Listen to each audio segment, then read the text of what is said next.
watching SEC Network football presented by Allstate as we are in Arlington, Texas at AT&T Stadium for this annual rivalry played at Jerry's World. Arkansas, Texas A&M, two teams certainly with a lot to play for as it's getting serious in SEC football. KJ Jefferson looking every bit like an NFL quarterback. He'll be taking on Max Johnson in the Aggie offense today.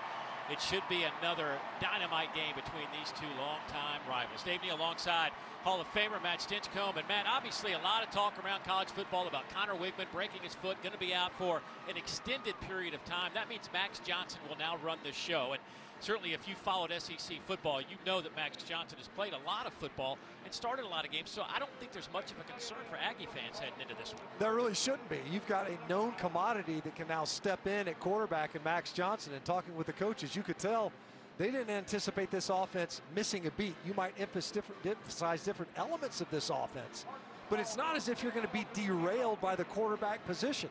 You know, Max Johnson stepping in that third quarter last week versus Auburn actually was the catalyst for the Aggie offense. Led two scoring drives, both through the air, one to his brother at tight end, and Jake Johnson muscles his way into the end zone, and then a beautiful deep ball. Bobby Petrino talked about that might be the strength of Max Johnson from a skill set standpoint, is pushing the ball downfield, but for more fireworks in the Aggie passing game as they get more vertical. Well, for more on this 22-year-old redshirt sophomore, let's head down to the field and Alyssa Lang. Good afternoon, Alyssa. Hey, guys. Yeah, I talked to Max Johnson earlier this week. He expressed how heartbroken he was for Connor Wigman, but in talking about the preparation this week, he says not much changes. The big thing for him as he's prepared for a starter ever since he got to Texas A&M now is taking it one day at a time, one play at a time, one read at a time. The small things, the details, the communication with coaches has always been important to him, even as the backup. So now that this moment has arrived, he's ready to take advantage of it, guys. Well, thanks, Alyssa. And obviously, we'll see how he operates with that highly talented offense from Texas A&M. And speaking of highly touted, how about the running back, Rocket Sanders, coming back? He's missed the last 3 games. The All-SEC tailback, who was just a dynamic runner.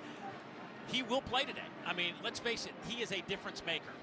He takes a lot of the load off of KJ Jefferson, especially in the ground game, and it'll be interesting to see how much work Rocket Sanders gets in this ball game. Last year, he averaged 17 carries a game. He's only had 15 on the season. His biggest issue, lack of availability. If he's healthy, he changes the Razorback offense, especially in the ground game. Be interesting to watch as the Razorbacks get the ball here. If Rocket Sanders gets incorporated in this game early, if he's healthy, they're going to want to get him going. Yeah, I mean, the dynamic duo of KJ Jefferson, which is always an opportunity to run the football with a 6'3", 247 quarterback, and now he's got Rocket Sanders back there. It makes it really hard to defend the Arkansas run game.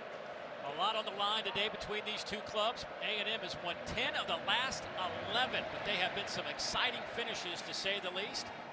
As Texas A&M won the toss, they defer, so Arkansas will get the football first. And here comes KJ Jefferson in this offense, and what can you say? I mean, last week, he looked every bit the dude that he is. A guy that you know is the focal point of what the Razorback offense has to be. So many new faces, especially in the passing offense, where KJ Jefferson, if it's not in the passing game, if he doesn't like what he has, a threat as a runner. See the total yards generated in the 18-10 record. He is the leader of this Razorback offensive unit. They need him to play well. 31st start of his career. Line up in that shotgun formation. They'll fake it to Sanders and try to run it with KJ, and he is met immediately. Got it back to the line of scrimmage, and that is it. And it'll be tough sledding against that front four of Texas A&M today. And that time they triggered. Bryce Anderson comes shooting off of the edge, unaccounted for. You see KJ, he was going to try to escape the pocket. It looks like he had an option downfield or could have flipped it out quickly, and York was able to get him on the ground. Boy, the true freshman linebacker is playing at a very high level for Texas A&M. They'll run out of that pistol, throw it back. Pass is caught out there on the far side by Teslaw, and he is dropped immediately, lost a half a yard in the process. Bryce Anderson comes up, the sophomore, to make the play. You know, Dave, last week watching A&M versus some of these now passes, quick balls out of the backfield, they do such a good job of triggering downfield. They'll diagnose that play and get upfield quickly, defeat the block of the receiver. 3rd and 10 plus. This is why the Aggie defense is one of the best in the country in getting off the field on 3rd downs. They stop their opponents 80% of the time on 3rd downs. Don't stop them here. They find the tight end, Luke Haas, who had an exceptional game last week. Comes up with another catch here. 6 catches a week ago. That time, nice protection. Plenty of time for KJ to work all the way across the field, and Haas. Not a good look. Nicked, huh? Yeah, holding his shoulder. Usually when you see them do that, they land on the point of your shoulder. Could be a shoulder separation. 1st down and 10 after that 14-yard pickup. Jefferson stands in the pocket, bounces off one defender, can't bounce off the 2nd defender, and he's dropped back at the 35. That'll be a loss of 4. First one there was Shamar Turner, the big fella up front. Well, they think that Shamar Turner's probably the best pass rusher. The protection really was there. You know, they had a full slide protection. KJ Jefferson just didn't like what he had downfield, and you can see there's definitely some hesitation that still persists in this passing game, especially with some of the downfield routes. Another negative yardage play. 2 tight ends in the game for Arkansas on 2nd down and 14. They'll hand it off to Rocket Sanders. Boy, he is met immediately. Fidel Diggs. Gain of only 1. Let's go back to that last 2 plays ago when Luke Haas made the 1st down catch. Here's what happened. You see him, yeah, you land right on the point of your shoulders. Left shoulder, look at him grab it right now. See, a lot of times, see where he's grabbing right there? That happens. You know, you separate that shoulder, your collarbone kind of pops loose. Boy, he is take him to the locker room. Yeah. Boy, just a phenomenal start for the true freshman. Let's hope that's not serious. Some pressure comes on the edge. Jefferson has plenty of time. Over the middle, passes.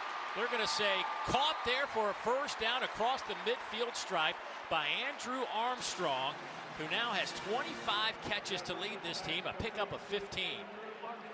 Nice pickup by Rocket Sanders in protection to keep that pocket clean. It's a 6-man protection and only 4 rushing. Plenty of time for KJ Jefferson to push the ball downfield. 1st down and 10 from the 49.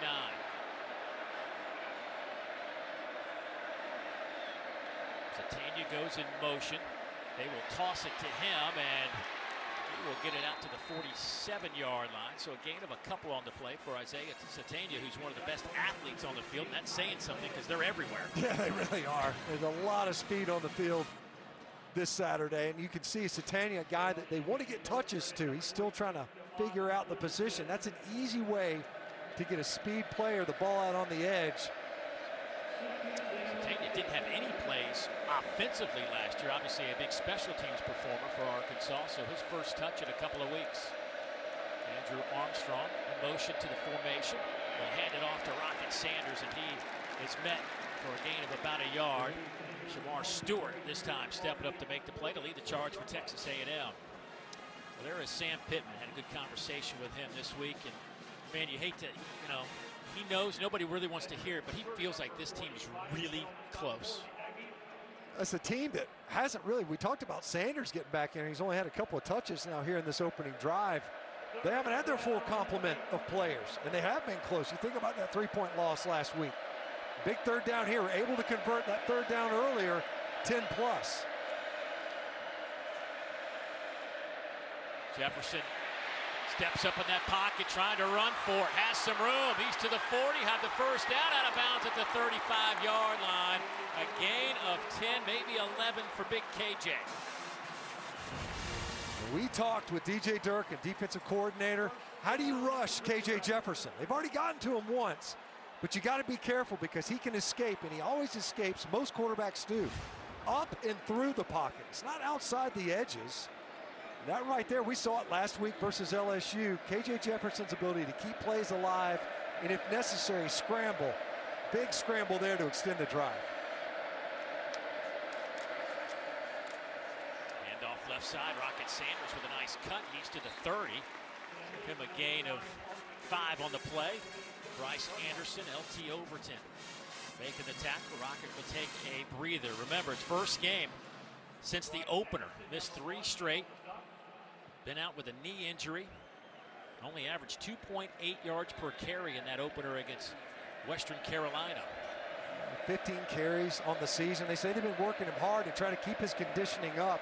It's hard to maintain game conditioning when you're not out there. Rashad Dubinion in the game at running back, but Jefferson will keep it. Bounces off a defender and has another first down inside the 25-yard line before Bryce Anderson finally takes him to the turf. A gain of 7, and that'll move the sticks. Boy, this has been a nice opening drive by Arkansas. So watch this pull right here at right guard. It's unable to secure the edge. So watch Big Braun bounce out. Nice read. And you've got a lead blocker. He's got just enough to nick the defender. Jacoby Matthews triggering from the secondary.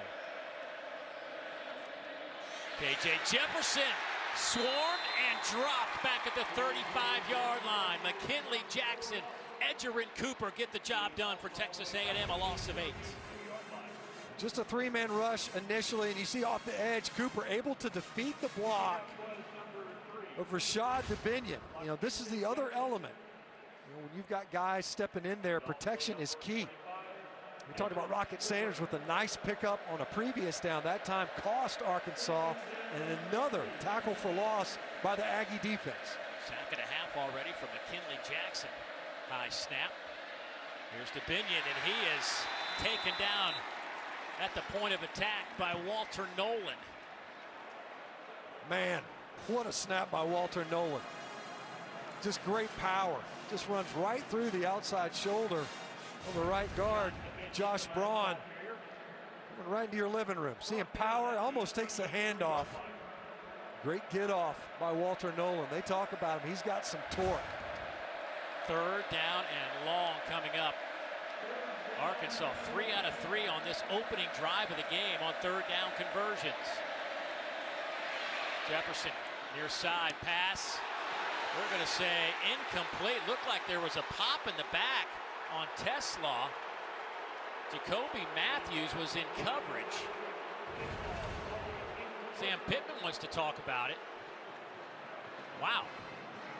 Now I wonder if the thought is that it was uncatchable. The ball was too wide, because there's no question there was contact. Well, Jacoby Matthews, as you mentioned, he was early. It would have been an incredibly difficult catch. That ball was definitely wide, but Tesla is 6'4". A 52-yard field goal attempt on the way from Cam Little. Career long, 51. He's done that twice. This kick is on the way. It has got more than enough juice to get there. My goodness, it hit the All-State net from 52.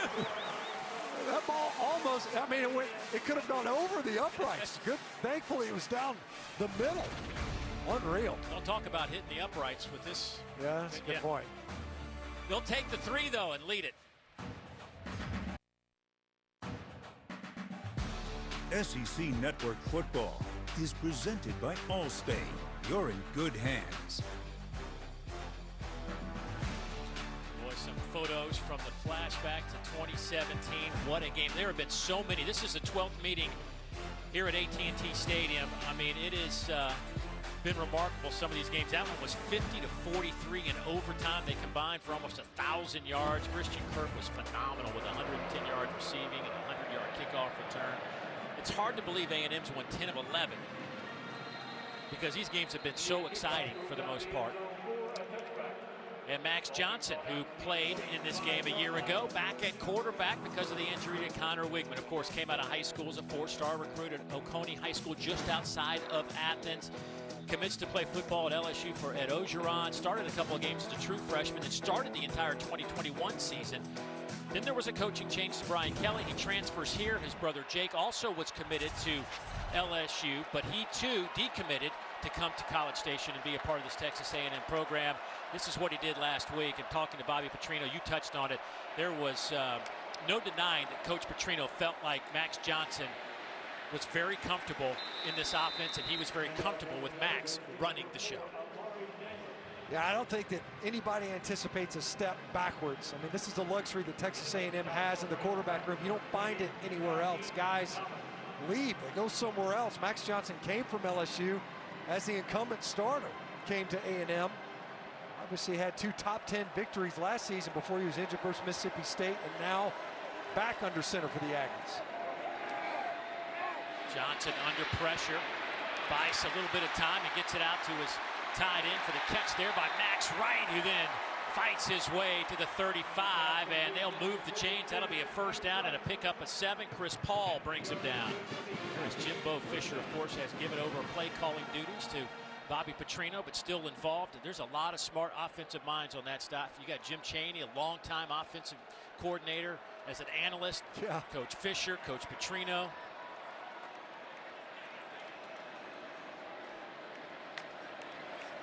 Four-man rush. Johnson to throw again. Has Noah Thomas. He breaks the tackle out over the 40 to the 42-yard line. Gain of 6. Noah been a little banged up the last couple of weeks. Also had a really tough week, fighting through it right now emotionally. His older brother passed away last week. A lot going on with Noah. Hand off to the right side. Only a gain of a yard. Le'Veon Moss. Well, I tell you what, you want to talk about a guy that will light up your coaching staff? It's Man, that guy right there, number 8. I counted 3. He's the real McCoy out of Coach Fisher. 3 times. And a guy that they're trying to get going. He had 15 carries last week. Didn't get anything there. Razorback defensive front did a great job clogging it up to force this 3rd down conversion. Arkansas, 6th in the conference in stopping 3rd down conversions. Empty set. Max Johnson. Little pump fake and then gets it to Anias Smith. He's across midfield and walloped around the 38-yard line. But that'll move the sticks after a 21-yard gain. Great job keeping his eyes downfield. A little bit of pressure. See him just kind of slide in the pocket. That's an off-balance throw from Max Johnson. Nice arm strength and accuracy to be able to put it on Anias Smith to where he could run through it and pick up yards after the catch. Averaging 15 yards per reception for the graduate out of Missouri City, Texas. Johnson throws again to the outside. Boy, he's hitting everybody. That one is Moss with the reception out of the backfield. He'll get it down to the 29-yard line, about a yard shy of the line to gain. You'll notice Ladarius Bishop out there, started the game at corner. It was Jaheim Singletary last week. They play a lot of man coverage at Arkansas. Singletary struggled in man coverage on a couple of key downs versus LSU. Right now, though, the Aggie offense clicking.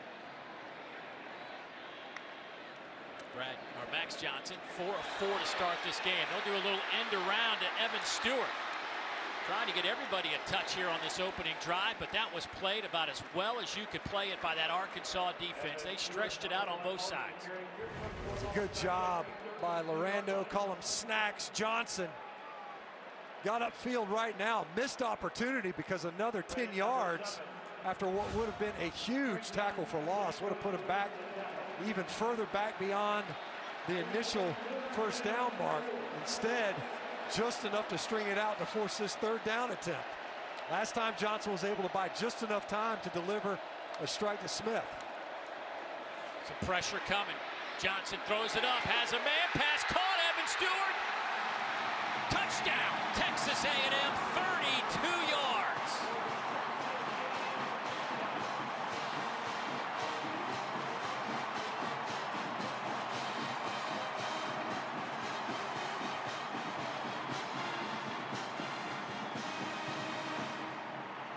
That was about as well a run, a possession as you could get from a quarterback.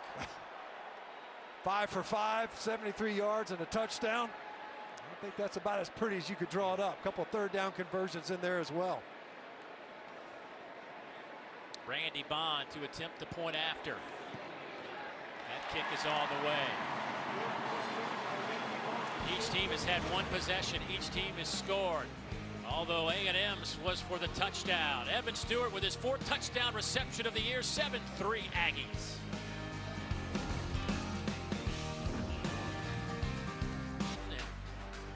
Number Number 21 Tennessee hosting Spencer Rattler in South Carolina, our SEC Saturday night matchup. And certainly last year it was a defining moment for really both those teams.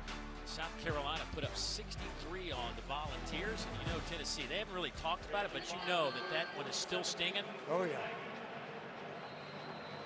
Hey, how good has Spencer Rattler been this year? He has been unconscious.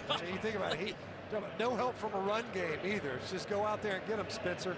Xavier Legette, maybe the most productive receiver, maybe the most important receiver in the whole conference right now for Carolina. Satania, he'll bring it out from the end zone. And he is out to the 24-yard line. Stins, let's go back to that touchdown. Well, they had a matchup that they like, Hudson Clark. So here's Evan Stewart right here, and here's Clark. What we're going to see is you're going to have a safety roll into the hole right here. Man-free look. And Stewart's able to cross Clark's face. You see how the safety rotation away from where this ball is going to hit. It's a perfect shot from Max Johnson. And this is what Bobby Petrino was talking about, is that if you give number 14 room to operate, space in the pocket, he's incredibly accurate. And the deep ball is what he likes the most. 2:30 to go in the opening quarter. 7-3. A&M leads Arkansas with a nice 14-play drive to start things off. 50-play drive. They pick up 15 on that pass completion to Andrew Armstrong, a Division II receiver transfer. Well, how important has he been to this offense? Came in as the leading receiver, 24 receptions, entering in this one already with a couple of catches now for 30 yards. Early on in the second possession, they look to him a lot. He is the #1 overall targeted receiver and the #1 receiver on third. Now caught a pass in 21 straight games. Boy, Jefferson trying to get rid of the football, and he does so. Pocket collapsed. Shamar Turner, big old number 5, kind of disrupting things for KJ. You see Arkansas trying to leave blockers in. You haven't seen a lot of just 5-man protection scheme. But these plays, KJ doesn't like what he has. The ball's not coming out of his hand on time. That's twice now where we've seen A&M able to effect what looks to be an attempt at a short rollout from Jefferson. Sanders and Dominic Johnson in the backfield. They'll split Sanders out. Looking that way, KJ decides to come near side. Pass almost caught there, dropped at the last moment by Isaac Teslaw. There are no flags. Back there in coverage was Jacoby Matthews. Teslaw had it in his hands. This is one thing they've done a great job. A good job by Matthews. See his right hand. The left hand came across, but it was his right hand that reached between the hands of Teslaw. The last drive, Arkansas was able to convert 3 third downs. 1 of 7, 1 of 10, 1 of 13. Last time we were at a similar situation, same spot on the field, Jefferson was able to escape the pocket and convert with a scramble. Jefferson trying to set up a screen to Sanders. They do so. Sanders cuts it back at midfield, has some running room. Sanders to the 30, to the 25, and dropped at the 24-yard line. A gain of 38 for the Hawks. Jefferson does a great job. Look at him drift just enough. He's so tall, he can see over the rush, allows them to bait up 2 or 3 more steps. And that was just enough to dump it over to Sanders, who did the rest after the catch. You know, he's out there, Dave. I wonder, it doesn't look like he has quite the same burst, but he was certainly effective with the ball in his hands there. Stutter step at the line. Looks like he's got some burst now after the big pickup as he takes it down to the 15-yard line. A couple of yards shy of the line to gain, brought down by Josh DeBerry. Yeah, maybe he just needed to break the seal, huh? You see him right there. Patient too, fast through the hole. Fight through tacklers, how huh? about York just bouncing off of him? There's a lot of guys that bounce off of him. That's a true freshman in York. That's an indoctrination. When he's healthy, he's one of the best. Out now for Dubinion in there in the backfield. And out of the pistol, they will hand it to number 7. Dubinion trying to pick up the first down. He'll have it at the 12. So now they're inside the red zone. Was an issue last week, especially in that first half. You know, really just missed opportunities, right? Couple of times inside the 10-yard line, only 6 points. That's a real challenge for any offense to overcome. Exciting first 15 minutes into the first quarter. Back in a moment.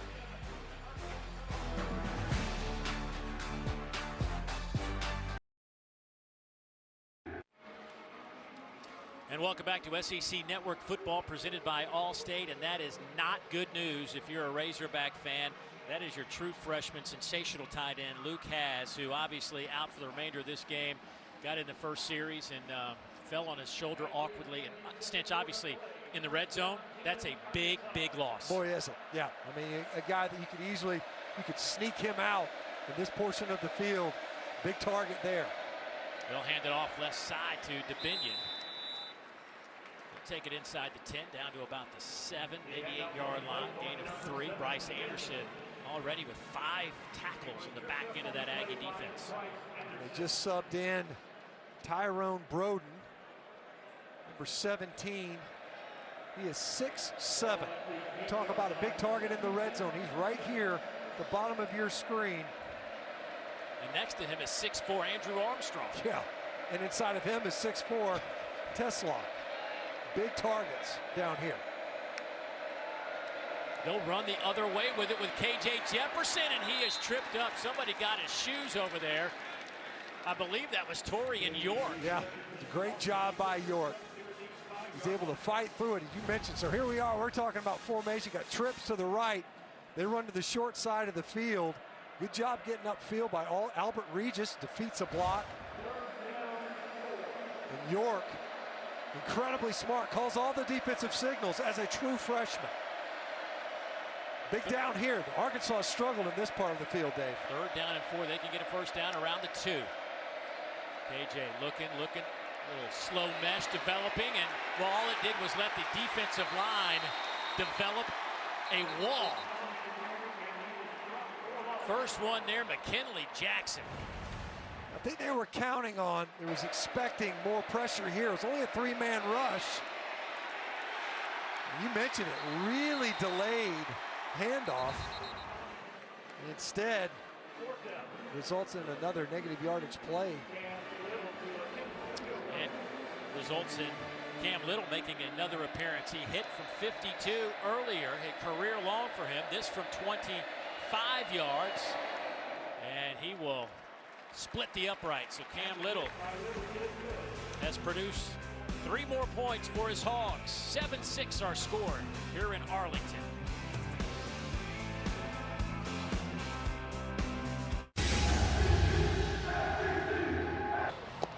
Wow. Thanks, Star Boy. It's starting to get fun in the league now. Things starting to matter. You're not kidding. Well, hey, and how about the turnovers, the takeaways by this Kentucky defense? 2 weeks in a row, 2 pick sixes versus Vanderbilt. And wow, another interception to set up that score. Wildcats deep, balling. That one sails through the end zone. And a moment ago, Alyssa had a chance to catch up with Jimbo Fisher. What do you make of your defense so far, trying to keep them out of the end zone? Problem is, it's 3rd and long. We've done a great job on first down, playing the run. They had a run there, played pass, gotten pressure on him, got him on the ground. They've hit 3 or 4 3rd and 8 or more. I think 4 now and 10 or more is in what we're doing. So we got to get off the field on 3rd down. Doing a great job on 1st and 2nd down, getting them where you want them in long yardage. Got to execute on 3rd and long. How'd you think Max performed in that first drive? Really good. Managed the game, got the ball, distributed 3 or 4 different guys, made good reads. We had a little run in there and got a good play or 2, and had good balance. And I thought he controlled the game very well. Thank you, Coach. Thank you. He'll throw it again. It has Anaya Smith inside Arkansas territory, down to the 46-yard line, a 29-yard pickup, and Max Johnson has been perfect out of the locker room. Throwing it on 1st down. Tons of space. It's a beautiful pocket. 4 rushers.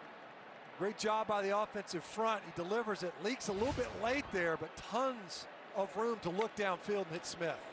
On 1st down, they will hand it off to Amari Daniels. And I'm going to go back to a comment you just mentioned, in the word space. Yeah. Bobby Petrino told us yesterday it's not as much about time as it is space for Max. Explain. Yeah, you know, you can have time and bodies are dropping all around your feet, you know, guys diving around you. So you still have time, but you don't have a ton of space to work with.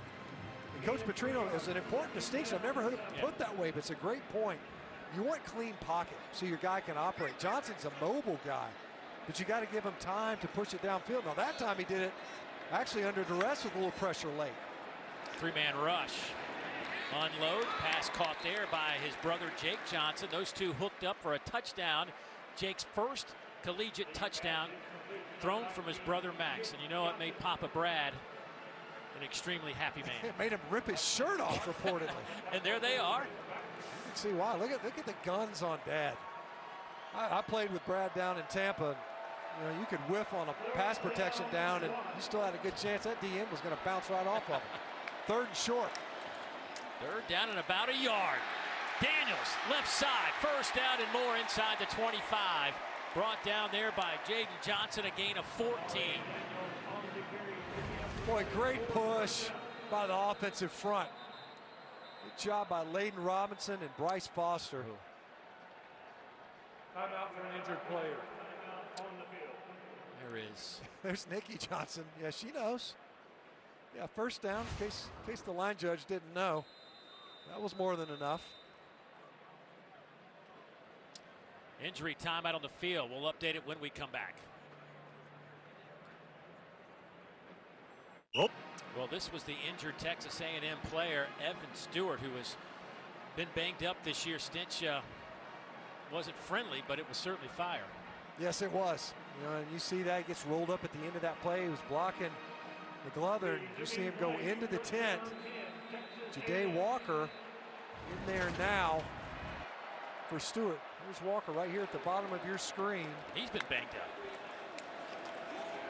They'll hand it off to Amari Daniels, who was hit almost immediately as he got back to the line of scrimmage. Nice defensive play there from Chris Paul, the linebacker, filling that hole. And they're looking for better linebacker play as Arkansas. And the run fits need to be cleaner. You see Paul, he's trying to get that sideline fired up. And that third down conversion on the long run, potentially a costly one for the Aggies if Evan Stewart is nicked up. Second down and 11. Pressure comes from the outside. They pick it up across the middle, and this one is incomplete. They were trying to hit Ja'Day Walker, who has 9 catches and a touchdown on the year. Walker had both hands on it, just couldn't haul it in. You see that first down stop. Before a second down, when you get a drop over the middle, a 3rd and 10 plus opportunity now for Arkansas. That time they brought pressure from the boundary. The protection was there. It was picked up nicely by the Aggie protection. We'll see if Razorbacks heat them up and try to affect the passer. Empty set on 3rd down.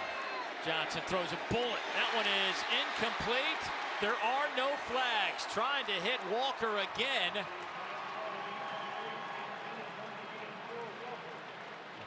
I think the Aggies thought they might have a free play there.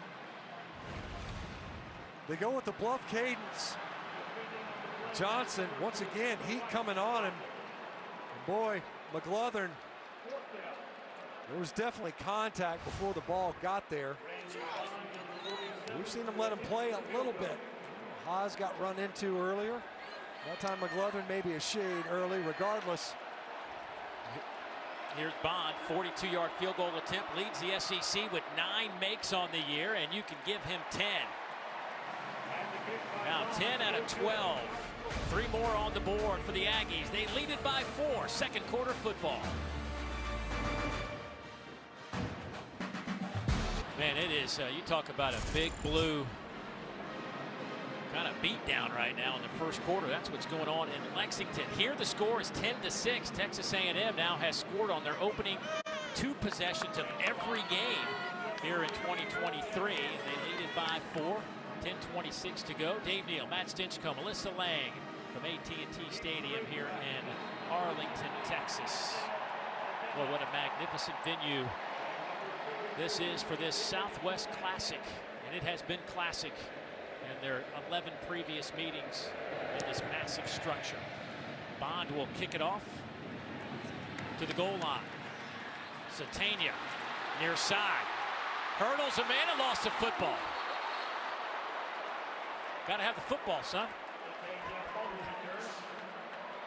Time to check out our good hands play, brought to you by Allstate. And for that, we'll go back to last week. There were some dynamic plays, but I don't know if there's anyone better than this catch by Pearsall Floyd. It's unreal. I mean, look across his body, and then the contact at the end. Well, it's one thing to make one of those gloves catches, and then you just kind of go to the turf and celebrate. I could watch that over and over and over. That's amazing. He didn't even catch the point of the ball either. That's the other thing. One-handed, and he just stabbed it. They could use that right now. They could use it right now. Yeah. Florida needs some.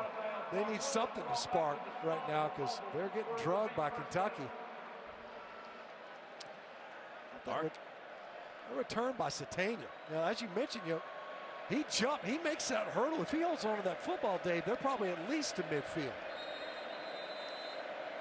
First down and 10, though, from the 36-yard line after the nice return. KJ Jefferson so far, 6 of 9, 84 yards.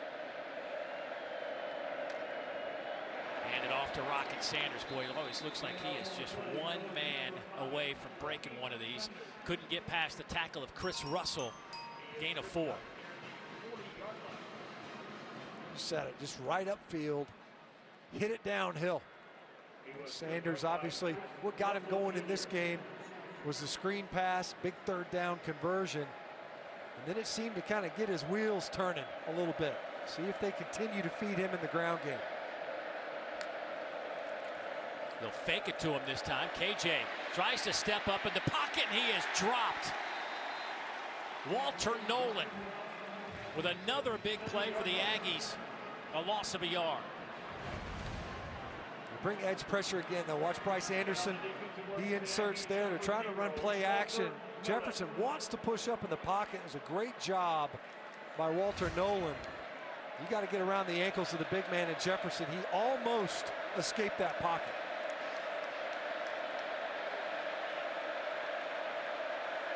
Tesla goes in motion. Pressure comes again on KJ. He tries to go to Tesla and backpedaling, threw it a little bit low, and it's incomplete, and it'll be 4th down. But Jefferson had to throw that ball falling away. Pressure coming from the left side. And he's trying to get it to Tesla, and you see him having to switch there late. Edrin Cooper right in his face. And that's what Jimbo Fisher was talking about earlier. It's the third downs. We're able to force these third downs. We got to get them off the field. They were able to do so here. Max Fletcher to punt it away. Boy, this is a booming, tight spiral that hits at the goal line. And does it go out of bounds, or are you going to say touchback?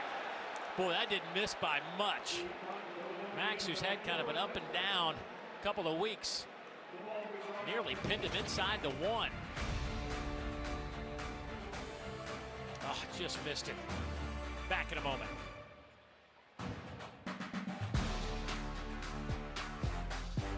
Sell you some Cowboys gear. Yeah, there's opportunity. Lots of stars.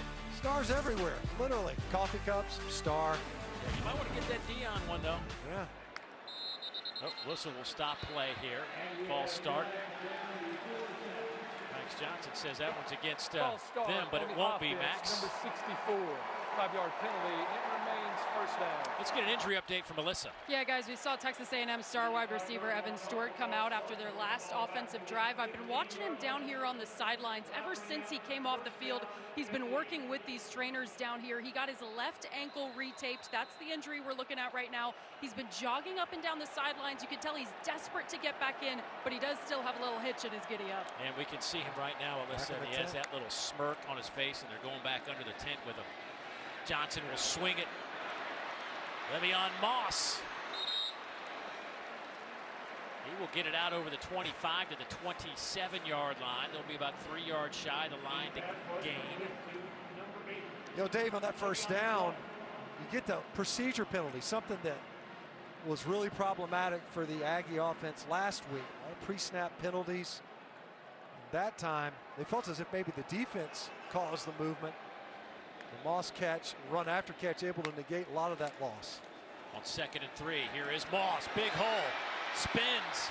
Dives to the 41-yard line. 14-yard gain. Nice blocking there on the right side of the front. Crown over at right tackle.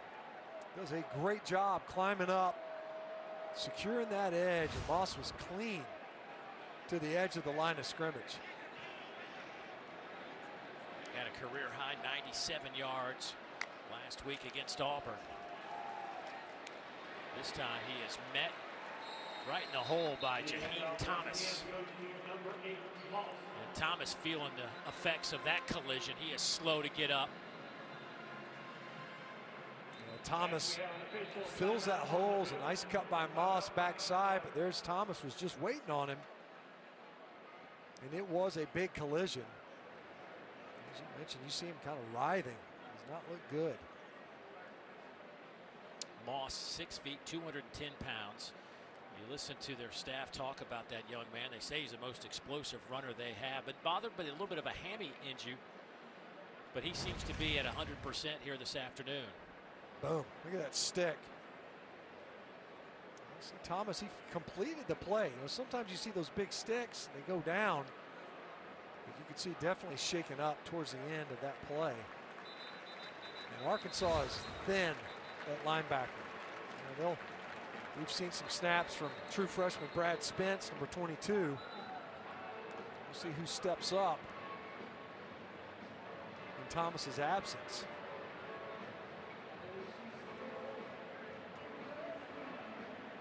Looks like Jordan Crook, number 36, being inserted into the lineup for Arkansas at linebacker.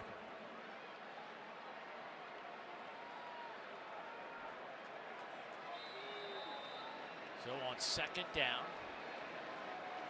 from the 44-yard line, pistol formation, Max Johnson 8 of 10 for 120 yards and a touchdown. Johnson hit immediately. Well, there was just nowhere to go as he was dropped by Landon Jackson. Yeah, there's some confusion on this play. I don't know what we're trying to accomplish here. You know, it looked like there was obviously this pressure coming up from that edge. Jimbo's asking the same thing. He said, I don't know what we're doing there, but it looked like to me Max pulled it. Johnson pulled it right there because of the pressure coming right now. There's just nowhere to go. Now it's 3rd and 9. 6 at the line of scrimmage. They'll send 3, drop 8. Oh, what a throw by Max Johnson. Hits Anaya Smith in traffic inside the 40. Maybe his best throw of the day, a gain of 20. They show pressure. 6 up on the line of scrimmage, only 3 come. Everybody's bailing out. It's a net. Look at those 3 Razorback defenders. They're practically standing on top of one another. And Anaya Smith just sits down, soft zone. And you know where, it's obvious where Max Johnson wants to go with the football on those money downs. Anaya Smith has been big. Play fake. Max Johnson will keep it, and he'll be pushed out of bounds. And there's a great example. You and I just chatted before the game today. We're talking about how well, when we watch game tape of him, kind of a classic. He always, with the ball fakes, plays it out. Yeah, you never, he runs all the way through the fake, right? So you sell it every time. Does he have it? Even on the handoffs, does he keep it? That time, you can see him just as a lefty. Hides it on his left hip as he's booting out to the left side. Picked up a nice block from his brother Jake. Nice positive run on that first down. Peyton Manning was so great at that.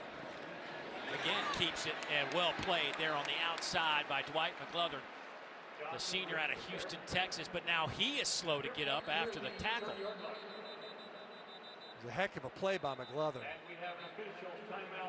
Because otherwise, he really is the only defender that could have made it.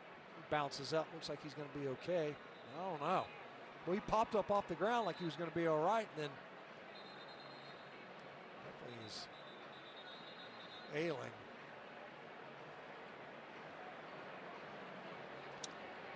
There's Brad Johnson, and to his left, Cowboy fans might recognize that guy, Jason Witten, who is a longtime family friend and confidant of the Johnson family. Those two have known each other for quite some time. Boy, there's a lot of talent right there. As a matter of fact, they actually spend their summers, Jason Witten, Brad Johnson, working out with Max and Jake Johnson. Huh.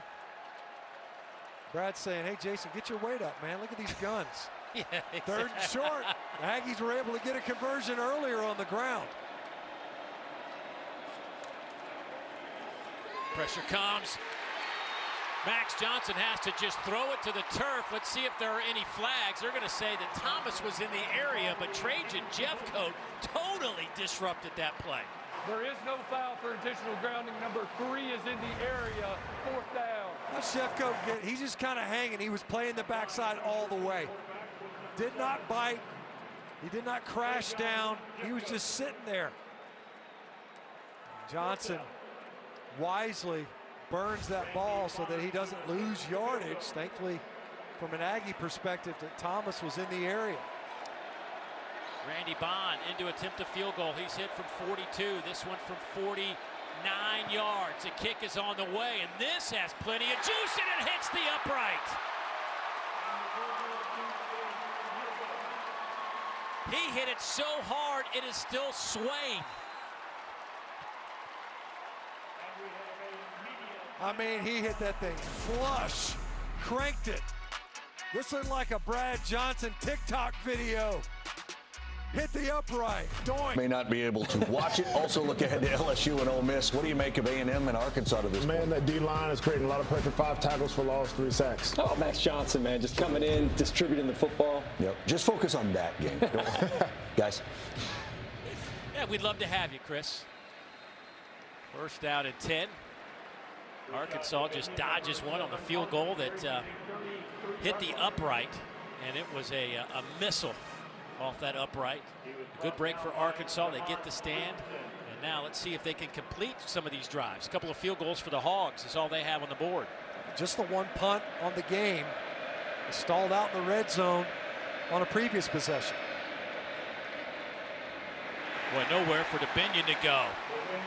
Boy, the defensive front right now causing some serious problems for that Arkansas O-line. Yeah, it was the penetration of Shamar Turner that forced DeBinion to kind of bubble his run. You know, you want to try to get downhill right now. Instead, he had to stop his feet. Forced him laterally. Another 3rd and long, and quickly. This has been a story for A&M all year, right? 3rd and longs. And today, they've really struggled to get off the field on the 3rd and longs. They've forced a field goal, a couple of field goals anyway, or attempts, and a punt. K.J. Jefferson. He's not going to make it to the 34 and dropped right there by Fadil Diggs. Another big play for number 10. You know, watch KJ in the passing game. It's like he just doesn't like, he's not comfortable with what he's seeing. Now this one, it's a design QB draw right now. There's a couple of draws now on back-to-back 3rd downs. Last time it was to Sanders in the red zone. And the Aggies are well schooled on those attempts. That time they were just waiting on Jefferson to put his foot in the ground and run upfield. Max Fletcher back on the field to punt it away for Arkansas, and Nia Smith will stand at the 20-yard line. Flag is down at the line of scrimmage.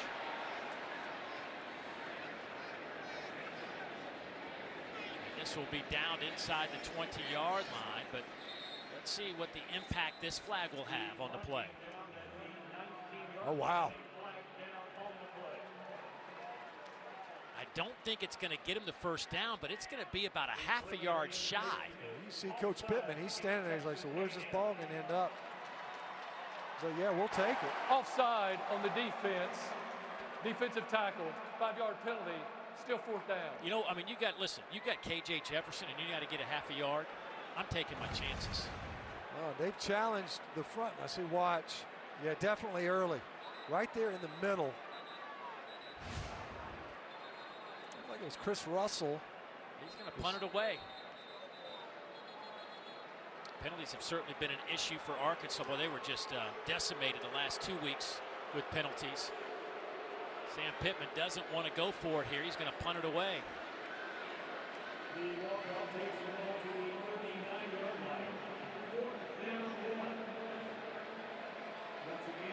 You're thinking maybe make them drive the field. Boy, 4th and next to nothing with that big old quarterback you've got in Jefferson.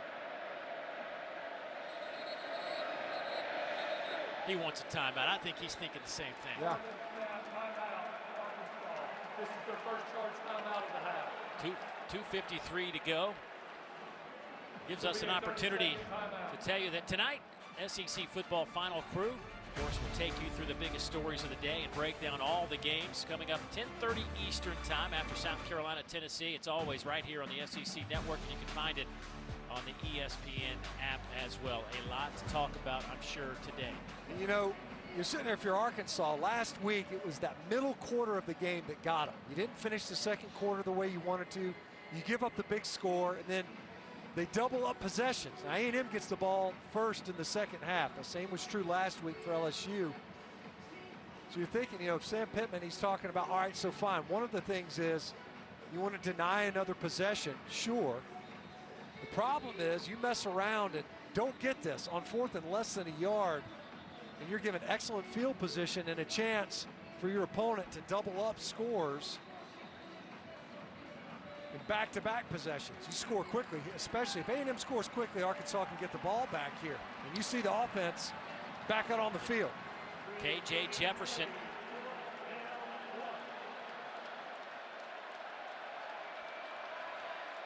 Rocket Sanders in the backfield. And this, you know, this is the frustrating part. We'll see if Jefferson gets up under center.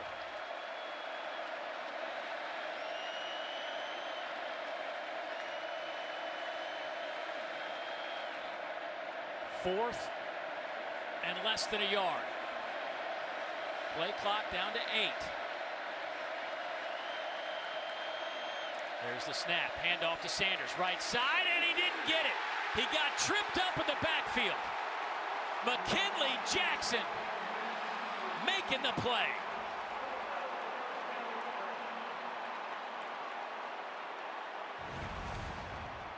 Watch the A&M adjust. So they had big bodies all in the middle. McKinley Jackson comes free. Great job by Jackson. If he doesn't make that play, Sanders has got that first down. Look at DJ Durkin. Boy, he is fired up. Now, that's a defensive unit that was taken. They were getting pilloried, really, after that Miami game. Boy, they have locked down since. What a huge stop on 4th down. A great field position for the Aggies now. From the 39, you're asking your Arkansas defense to come up and make a stand. Johnson all day to throw. Near side dumps it off to Daniels. He's out of bounds. That'll be a gain of about 4. They had Moose Muhammad kind of trip and fall on that route. Still able to pick up some positive yards. Plenty of time left in this quarter on this short field.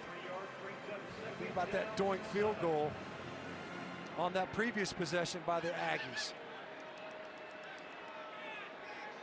2nd and 6.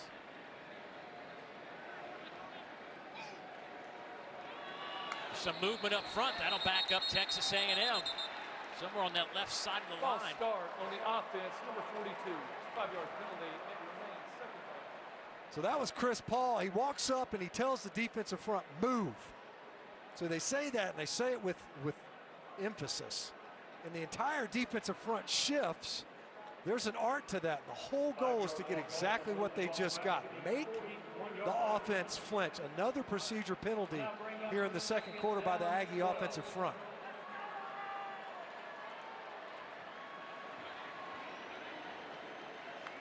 Second down and 11. Johnson. That one is incomplete. Tried to hit Ja'Day Walker. He had it for a moment, came out of his hands, and now it's 3rd and 11. Now that's back-to-back drops for Ja'Day Walker. 4-man rush. There was time there, Dave, and they're missing Evan Stewart right there. It's in his hands. You got to make that catch. Walker kind of gimps off the field to the far side. Keep an eye on number 0, Anaya Smith, in these situations. 3rd down and 11.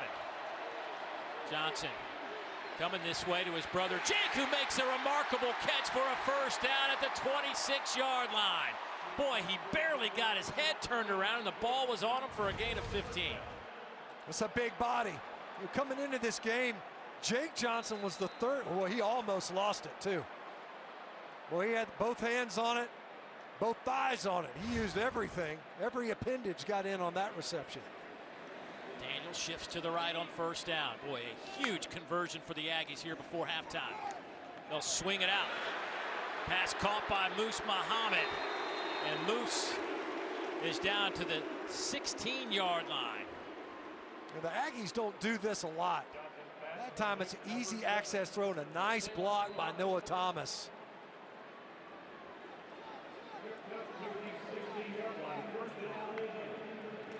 Texas A&M going fast. Max Johnson keeps it. He's inside the 15, down to the 14-yard line. That was a really long ride on the mesh. You know, Johnson keeps it just long enough, and then, you know, what would be the running back, the handoff, he turns into a lead blocker, pulls it out. You can get a ton of yardage on that one. Really long mesh point. Two tight ends set for Texas A&M on 2nd down and 8. Daniels in the backfield. Johnson steps up in the pocket. He's to the 10 and dives forward down to the 7. A little bit shy of the line to gain. Jaheim Singletary there to make the play. Timeout taken by Texas A&M with 26 seconds to go before halftime. That was a heck of a scramble by Max Johnson. He was able to pick up like another 3 or 4 yards. He was getting an earful from his coach over there on the sideline. It looked like he had a lot of opportunity to push that ball downfield. A little bit of pressure, flushes up in the pocket. He made something at least to get it to 3rd and manageable here. See some of the SEC games coming your way on the various networks. Of course, South Carolina and Tennessee, the 7:30 prime game on the SEC network. LSU Ole Miss will be an interesting. Of course, Alabama trying to get it going in the right direction. Feel like they're pretty close. Yeah, you know, the passing game, right? You saw Hale kind of step up, the freshman for Crimson Tide, and you think, can they get that element going with Jalen Milroe? Obviously a dynamic playmaker as a runner. But it'll be interesting to see versus Mississippi State secondary that's given up a ton of yards back-to-back weeks. Spencer Rattler most recently for South Carolina. Yet another big 3rd down to extend this drive. Sam Pittman is out on the 20. He's out past the numbers to get a timeout. Timeout, Arkansas. This is their 2nd charge timeout of the half, and it will also good be move a from the big 30-second man. timeout. He wanted to make sure they got his attention. He got their attention. Well, last year of divisional play in the Southeastern Conference, and the SEC West is really wide open. And you know, you talk to a lot of people around the league, and everybody is in agreement that there is enough talent on this field for Texas A&M to make a really strong push. This is a game for Arkansas. You feel like their season kind of in the balance, like you got to have this one. Well, you know, it doesn't get easier for them, right? I mean, you're talking about pushing into the teeth of your schedule. After this, you get Ole Miss, and on the back end of that, it's Alabama. You know, Arkansas on the road 2 weekends in a row before they go back home versus Mississippi State. There's no doubt they're right there at it. A 4th down gamble. You can't get less than a yard. And now it may cost you a late substitution. There's confusion. Trajan Jeffcoat came all the way out to the hash mark. Was able to get off the field. Handed off right side. Moss bounces off 1 defender, 2 defenders. He's inside the 5. 1st and goal for Texas A&M. Some tough running by the sophomore out of Walker, Louisiana. They put big Ernest Crownover in there as a lead blocker. Looked as if he was going to be wrapped up for little to no gain, and instead is able to run through a would-be tackle. Took a big shot there towards the end. And you see why the coaches are high on him. They say, look, he's got to get anywhere from 15 to 25 touches a game. Considering the firepower that A&M has offensively, that's a ton of touches for any one guy. It shows just how high they are on Moss. 17 seconds to go before halftime. If there's some way Arkansas can hold them to a field goal here, that is a definite win for the Hogs. Texas A&M will get the football to start the 3rd quarter. So this is a really important sequence here. There's no doubt. This is the middle quarter scenario we were just talking about. They ran into this versus LSU. They got a quick score right at the end of half, and then they got the ball back first and third quarter. This is the same scenario playing out, different circumstance here in this game. Out of the I formation. Crownover and Moss in the backfield. They'll play fake it. Johnson throws. Touchdown. Ernest Crownover.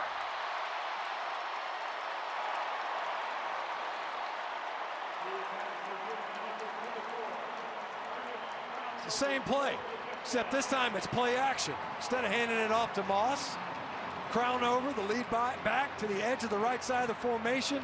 He slips out there as a receiver. Gets an easy ball for Max Johnson and a walk-in touchdown. That's the second catch of the year for Crownover, and they've both gone for touchdowns.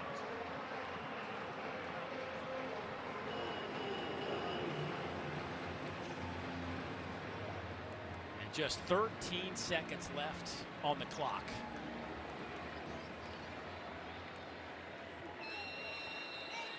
Here is Bond to attempt the point after.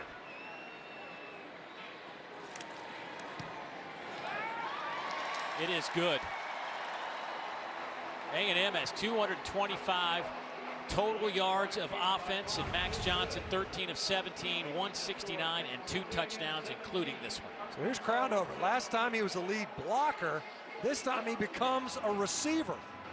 It's the same look for the defense.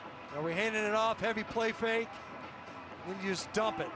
Crownover, he did good work on that previous third down. Reward the big man. Get him the ball, nice hands. Walks it in for the 6 points, and then an eventual 7 with the PAT. Two brothers celebrating. And that was the scenario you were trying to avoid. What's interesting, Dave, that was a drive on about a 40-yard field. They ate up every bit of that clock. I mean, not only did you get your points, but also you left nearly nothing for your opponent to work with on the back end of it. 8 plays, 39 yards, and 2:36 off the clock. You had to use a couple of timeouts. Think about that offsides penalty. Arkansas punted that ball away, and the offside penalty kind of baited them into the fourth down attempt. Little pooch kick, fair catch called for at the 21-yard line. You know, I don't have any problem at all going for it. No, come on. I mean, it's fourth and less than a yard. And you're sitting there going, you absolutely should be able to pick that up. A great play, heck of a play. McKinley Jackson able to get upfield and make that.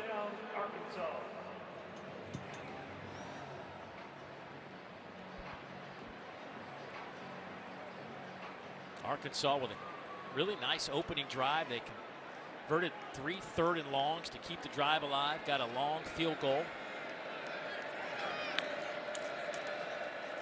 Just haven't done much since. Here is Sanders. He's running around and through a couple of guys. That was a long run to pick up 6 yards. Don't forget, coming up here in a matter of moments, you can watch the live performances of the Fighting Texas Aggie Band and the Razorback Marching Band on SEC Network Plus. You can start streaming now on the ESPN app. First half in the books, and it's a good one for Texas A&M. They lead it 17-6. Time to get it to the boys in the studio to break it all down for us. Dari, take it away, my friend. Presented by Allstate. A gorgeous day here in Arlington, Texas, outside of AT&T Stadium, where Texas A&M, in the 12th edition of this game, they've won 10 of the previous meetings against Arkansas here in this massive structure. Dave Neal alongside my partner Matt Stinchcomb. And Matt, obviously Arkansas looked good first drive, had a couple of big third down conversions, got a field goal, second possession, got another field goal, but just not enough offensively. No, and they've had to overcome these long third down scenarios. They're going backwards in the early downs. Coach Fisher talked about in the first half that his defense needs to find ways to capitalize on those third and longs. They were able to do that. Now only 50% conversion for Arkansas. Cost them down in the red zone where they end up kicking a field goal. 3 straight rushes from the Arkansas Razorback offense when they were in scoring position. Kiss can't afford to come away with 3 points right there. Now it's incumbent on the Arkansas Razorback defense to start fast here in the third quarter so they avoid replicating what happened to them last week versus LSU. A&M was able to get that late score in the second quarter. They get the ball first here. Through the end zone, out to the 25-yard line. Time now for Every Detail Counts, brought to you by Pfizer and a quarterback comparison. And KJ Jefferson looked good early on, just hadn't had a whole lot of opportunities to throw the football. 169 yards to the air for Max Johnson, who looked very sharp. Had some guys drop some passes as well. You and I also discussing Arkansas's got to try to push it down the field. They do. They got to do it. You know, and as you mentioned, A&M offensively, you know, a couple of drops on third downs. They were without Evan Stewart, who got nicked up in the first half. Oh, that ball's picked off. That's how you start a third quarter.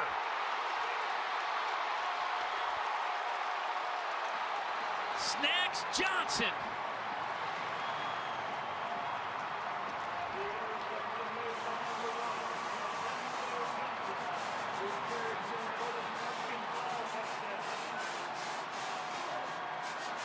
How about that for starting fast? We just got done saying it. The Razorback defense, they got to step up. We're talking about Snacks Johnson. They had 8 takeaways coming into this game. Did the Arkansas defense. About a pick 6. In some ways, takes some of the sting out of the way that second quarter ended. Wow. I mean, I don't know how you can draw this up any better, because you know Arkansas was deflated going into that locker room. Well, I'm looking out wide, and I'm going, hey, there's Evan Stewart lined up out wide, and there's confusion, I think. You know, Anaya Smith is looking around. Lorendo Johnson read that right away. He knew it was coming. Anaya Smith, he wasn't ready for it. Snacks ran right in front of Anaya Smith, unimpeded, to where that ball was going to Le'Veon Moss. Probably wasn't going to be a big gainer, but you're counting on your receivers out there to be blocking, to keep it clean, and instead it goes the other direction.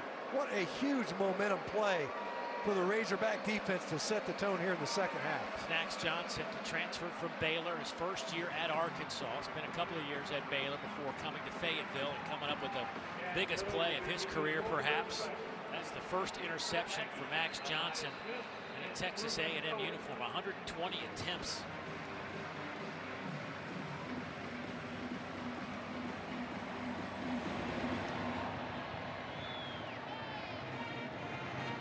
This one will sail through the end zone and out to the 25 again. Let's go down to Alyssa. Guys, coming out of halftime, you could tell that Sam Pittman worked on firing this team up. He goes back to the first half, and he said when we went for it on fourth down after that offsides penalty, it was because we thought we could get it. We wouldn't have gone for it if we didn't think that was the case. We're playing to win the game. He said we're going to find out what we're made of, and when it comes to this second half, you're going to see a very different football team out here. We already have, guys. Boy, I mean, really, you couldn't have, asked for any more of a pep than that. You don't need any talk. You just need the pep, and you got it. And then they give it to Amari Daniels, who takes it out over the 30 to the 34-yard line, a gain of 9. Well, if you're trying to settle down your offense, that's what you're looking to do. Hand the football off, big gainer on first down. You got to try to reestablish yourself here in the second half. Well, Arkansas needed that. The way they ended the first half, they needed a big play. Go with Daniels again off the right side, and he should have enough for the first down out to the 36-yard line. They are using Moss and Daniels out of the backfield today to carry the football. Daniels, 5 carries, 6 carries and 30 yards. Le'Veon Moss, 4 carries and 25 yards. Haven't seen any of the true freshmen Reuben Owens in the lineup here today so far. Bringing some heat are the Hogs. Max Johnson feels it, has a lot of room to run. He's to the 40, inside the 35, and down at the 32-yard line. A gain of 32. Well, they brought pressure, as you mentioned. It's well picked up. You see Johnson press up in the pocket late. There was just nothing to the right side. Nice block downfield from Anaya Smith. Make amends from that miss earlier. Johnson, this one's almost picked off. Instead, it's caught by the tight end, Max Wright, who is inside the 20 down to the 19-yard line. Man, the Arkansas sideline was so excited because they thought, man, Snacks is about to gobble another one up. And you could see Max Wright double clutch that catch. Robinson just a few inches shy of making that play, and Max Johnson layered that ball in there perfectly for Wright. First out and 10. Hand off to Daniels, left side. He is walloped at about the 18-yard line. Big hit there from Al-Fahim Walcott, senior out of Wilmington, North Carolina. Another Baylor transfers, first year with the Hogs.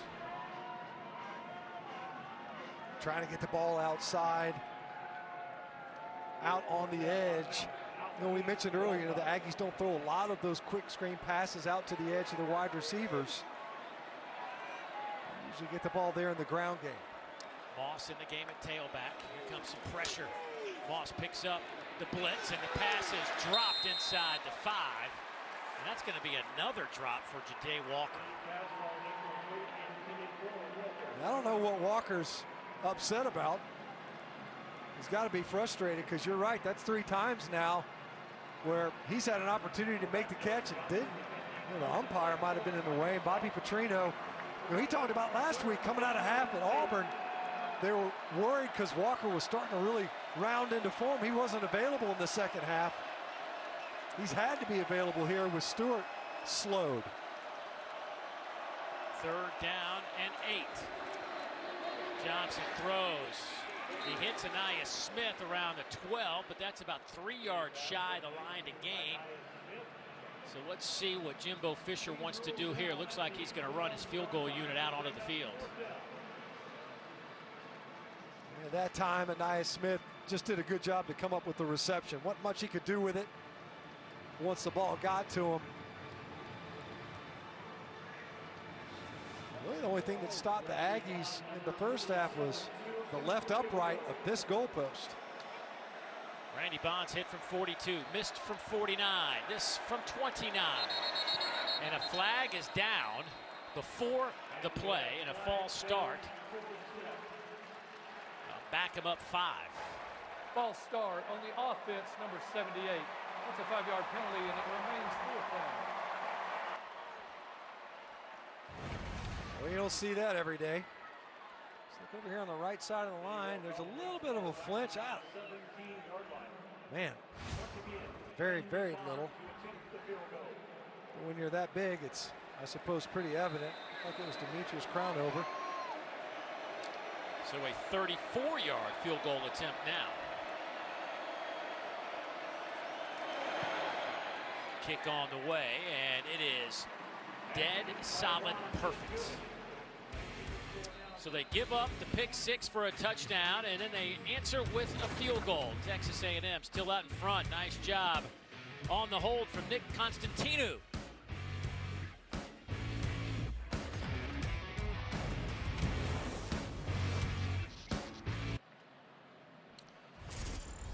.2013 our tally. Texas A&M out by a touchdown here in the 3rd quarter. 11-11 to go. Dave Neal, Matt Stinchcomb, Alyssa Lang, and the 80th meeting between Arkansas and Texas A&M. It's the 12th edition of the Southwest Classic here at AT&T Stadium. Texas A&M has won 10 of the last 11 in this series. Short kick, certainly returnable for Isaiah Satania. Latanya out over the 25 to the 27-yard line. Well, we have 2 more games on the schedule today right here on this very network and, of course, on the ESPN app. Number 23, Missouri, 4-0. They square off against Vanderbilt in Nashville. That'll be coming your way 4 o'clock Eastern. Then we cap the day with Joe Milton III and number 21, Tennessee, hosting Spencer Rattler in South Carolina in our SEC Saturday night matchup. Well, that was an amazing game a season ago, wasn't it? Oh. Nobody saw that coming. Huge upset by the Gamecocks over the Vols. Handoff, Sanders gets behind his blockers and picks up a nice 7-8 yards, maybe 9 by the time they get him to the turf. Walter Nolan hanging on. It'll be second and short. Nice tone setter, kind of like the Aggies' second possession here in this half. Nice pull all the way around. Devin Manuel got the short end of that stick. KJ Jefferson keeps it, and he is back to the line of scrimmage. Boy, the A&M defensive front got there in a hurry, allowing Bryce Anderson to come in from his edge to make the play. They've done that multiple times. And Bryce Anderson will trigger.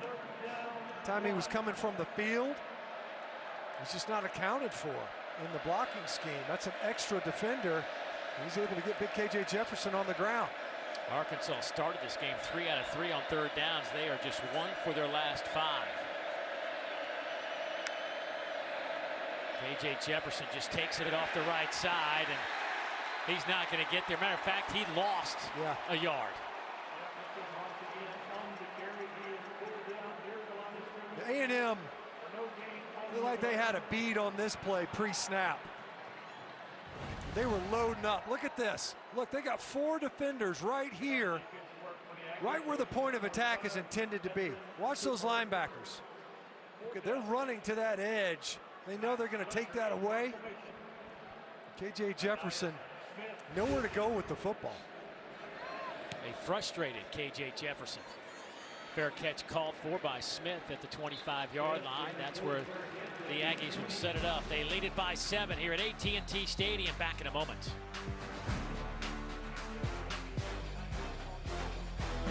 Touchdown, Texas A&M, 32 yards. Oh, that ball's picked off. That's how you start a third quarter. Snags Johnson.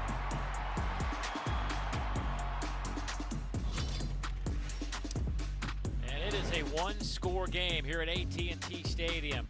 A full house, 80,000 on hand. 20-13, but KJ Jefferson, after the last punt by Arkansas, he walked off the field and he was not a happy man. Well, I get it. I mean, you get 9 yards on first down and you punt. That's crazy. And you're starting to look the way that these possessions are unfolding after a couple of field goals. You turn it over on downs on a 4th and less than a yard. And then a 3rd and a less than a yard, you punt it away. Here's Ruben Owens in at running back. Our first look at the talented true freshman from El Campo High School here in Texas. 5-star running back, considered top 3 running back in the country, coming out of high school a year ago. Rushed for over 7,000 yards and 100 touchdowns in his career. They really like him, just trying to get him some work behind Le'Veon Moss and Amari Daniels. He's definitely got some juice. I mean, he pops on the film. You can see that he's definitely got burst through that line of scrimmage.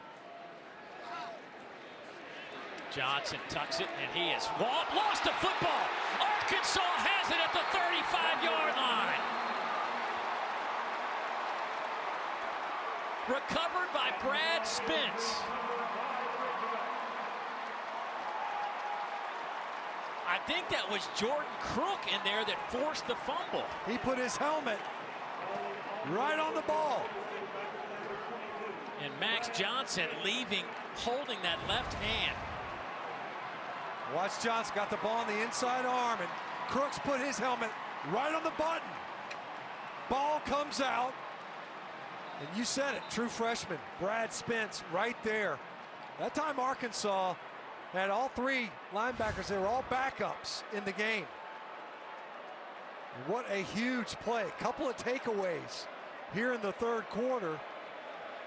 1 the pick 6, and now a short field for the Razorback offense off the quick change. We will certainly keep an eye on Max Johnson as well. But boy, Hogs back in business at the 35 on first down. KJ Jefferson keeps it, and he is wrapped up. But Arkansas has done about as good a job as anybody I have seen on getting KJ Jefferson to the ground. Yeah, I mean, A&M has tackled exceptionally well in this game. That was one of the things that DJ Durkin talked about. We got to tackle well. And part of the reason, the big part is #1 in KJ Jefferson. He does not get tackled easily. Picks up 3 there. On 2nd down, we'll throw a quick slant. And that one is incomplete, trying to hit Isaac Teslaw, and Bryce Anderson back there in coverage. And you know, we just haven't seen them take a shot today. No, they have not pushed the ball downfield yet. The big play was to Sanders, and it was in the screen game. You know, that time that ball was low. Tesla unable to come up with it. A 3rd down, opportunity for the Aggie defense to bow their necks. Rocket Sanders to the left of KJ Jefferson. Pressure comes, they pick it up. Now they go up top. They have a man, and it is dropped in the end zone by Andrew Armstrong. It was there, but they could not complete the play.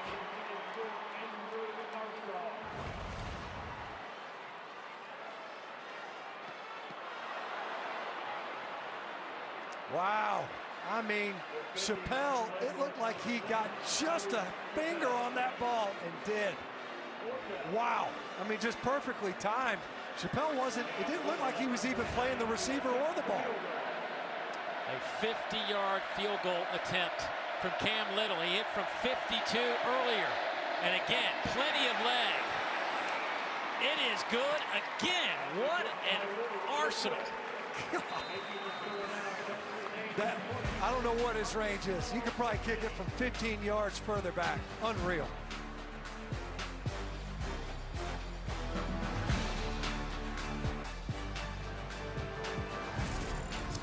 (20-16) our score.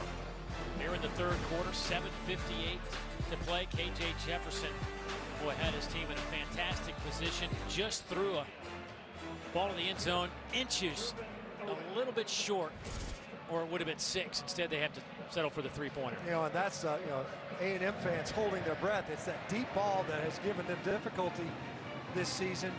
They've really ratcheted down. There's only 15 completed passes against this secondary the previous 2 games. We hadn't seen anything downfield until that shot by Jefferson. You see that it's been clean from Arkansas. No penalties. They've generated 2 takeaways, and yet they still trail. Of course, that injury to Haz, their true freshman phenom tight end, I think that has affected their play calling, especially in the red zone. No question about it. He was such a big part of their offensive attack last week at LSU with 6 catches, but on their opening drive made a catch and was tackled, fell on his shoulder, and he has not been a factor and played since that moment. Here's Max Johnson. Looked like he was dinged up a bit when he fumbled on their last possession. Appears to be healthy enough to continue to run the show. A pickup of 7. Yeah, he didn't look hesitant that time, right? You know, you'd think, as you see Evan Stewart out on the field again for the Aggies. And his ankle taped up. We haven't seen him on the field in about a quarter and some change here. They're big play specialists, but they'll keep it on the ground to Amari Daniels off the right side. Stopped at the line of scrimmage. It'll be 3rd down. Jaheim Thomas making the play. And for Jaheim, he had 4 tackles so far. Been active there at linebacker. The Aggies are trying to get that ground game established. They knew coming into the game that they wanted to turn that into a run, play action pass kind of a contest. The Aggies have been 6 of 9 on their 3rd down attempts thus far. They'll send Noah Thomas in motion. Sets up on the right side of the line of scrimmage. Running it here on 3rd and short. Daniels trying to kick it to the outside. Did he get enough? He did, just barely. Oh, they're going to spot him inside the 35. Wow. They're going to say his knee was down. Hudson Clark came up to make the tackle. You see the stiff arm, and what would establish him down there? See his knee right there would establish him down. And A&M's going to punt it away. Well, maybe lessons learned from their opponent in the 2nd quarter. Arkansas went for it. They punted the ball away, got the offsides, and went for it on 4th and short. Tight ball game. Don't want to cede field position. First punt of the day for Nick Constantino. Wow. Two-time All-SEC punter with another booming kick. This one will go out of bounds. See where they end up spotting it at the 14-yard line. So that is where Arkansas will take over down 4. Let's go downstairs to Alyssa. Yeah, guys, this Texas A&M defense has been a unit that's only improved as the season went on. DJ Durkin telling us before this one, when it comes to defending a quarterback like KJ Jefferson, you have to stay alive in your rush. You can't just be satisfied finishing on a block with how this guy's able to shed tackles until he goes down. Stinch, I'm curious to see how you think that defensive front has handled that challenge today. Yeah, they really have done a pretty good job. You know, you think about the opening possession where Jefferson was able to escape and pick up the big yardage. But otherwise, I think they've done a good job of getting to him, and then when they have, getting the big man on the ground. A.J. Green now in at running back for Arkansas. First time we've seen him in the backfield. High snap. They will hand it to A.J. A.J. bouncing around. They'll spot him at the 19-yard line. So the A&M was not scared to bring pressure this time. A lot of times from the field. That time Bryce Anderson from off the edge. Just enough to influence Jefferson. You know, it's been a muddy pocket for him many times, collapsing inside out, which is what you have to do. You can't just rush the edges. He'll escape right up the middle. Batted in the air, picked off. That'll be a Texas A&M touchdown. Chris Russell to the end zone, 16 yards.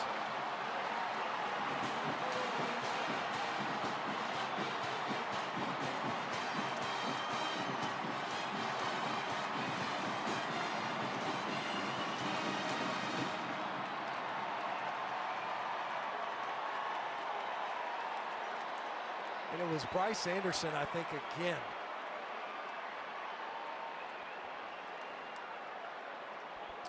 That is just the second interception of the season for Texas A&M. Their third turnover gained this season. That's it. And it's a big one that goes for 6. Bonds point after will split the uprights. So each team with a pick 6 today. Watch Bryce Anderson. You see him triggering? Gets that left hand up. He was right on top of KJ Jefferson and falls into the waiting arms of Chris Russell. See, Anderson was ready. You know, wasn't running in for the sack. You could see Jefferson's loading up to throw, and he was timing his jump. And we talked about it earlier in that pressure package of how many times. So watch Anderson. He's just going to shoot off the edge right there. Protection off the fake, takes the back upfield, so there's nobody really left to take Anderson in the protection scheme. He gets his hands up. Russell keeps his eyes on the ball, and wow, a couple of pick 6s in this game. And if you rewind to that fumble by Max Johnson, and you're Arkansas, and you barely advance the ball, and you're forced to kick a field goal, otherwise you're looking at a one-possession football game, and instead, because of the field goal attempts repeatedly, missed opportunity in the end zone on your one-shot play downfield, and you end up with a pick 6 going the other direction and a 2-possession deficit. 3 field goals, a pick 6 touchdown. Arkansas cut it to 4, felt pretty good about things with the football in their hands. Instead, they trail 27-16 now as that one sails through the end zone. Hey, read and react every Monday night at 7 o'clock Eastern, 6 Central, right here on the SEC Network. Cole Kubelik and Roman Harper host. They'll take a look back at the biggest college football plays, players, and games from this weekend. And you know they'll be talking about a couple of the plays from this one right here. But DJ Durkin has to be happy with the way his defense has been playing today against this Arkansas offense that came in averaging 36.5 points a game. 32nd in the country.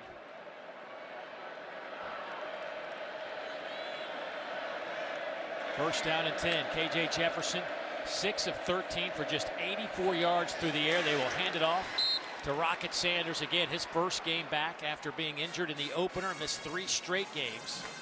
Got on the practice field last week a little bit. He even got involved in some contact practice this week.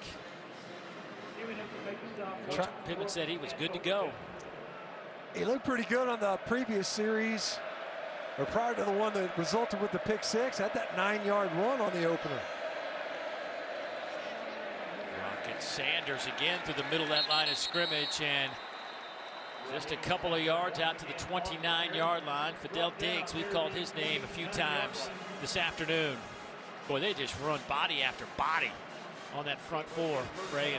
So deep. I mean, it really doesn't matter seemingly who they put out there first. You know, they've got a ton of depth, especially across the front 7, where they just run fresh bodies onto the field at you.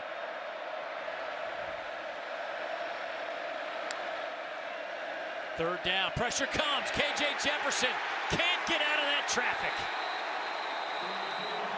Edger and Cooper came flying in. Now with 6 tackles, 3 behind the line, and a couple of sacks. Jefferson.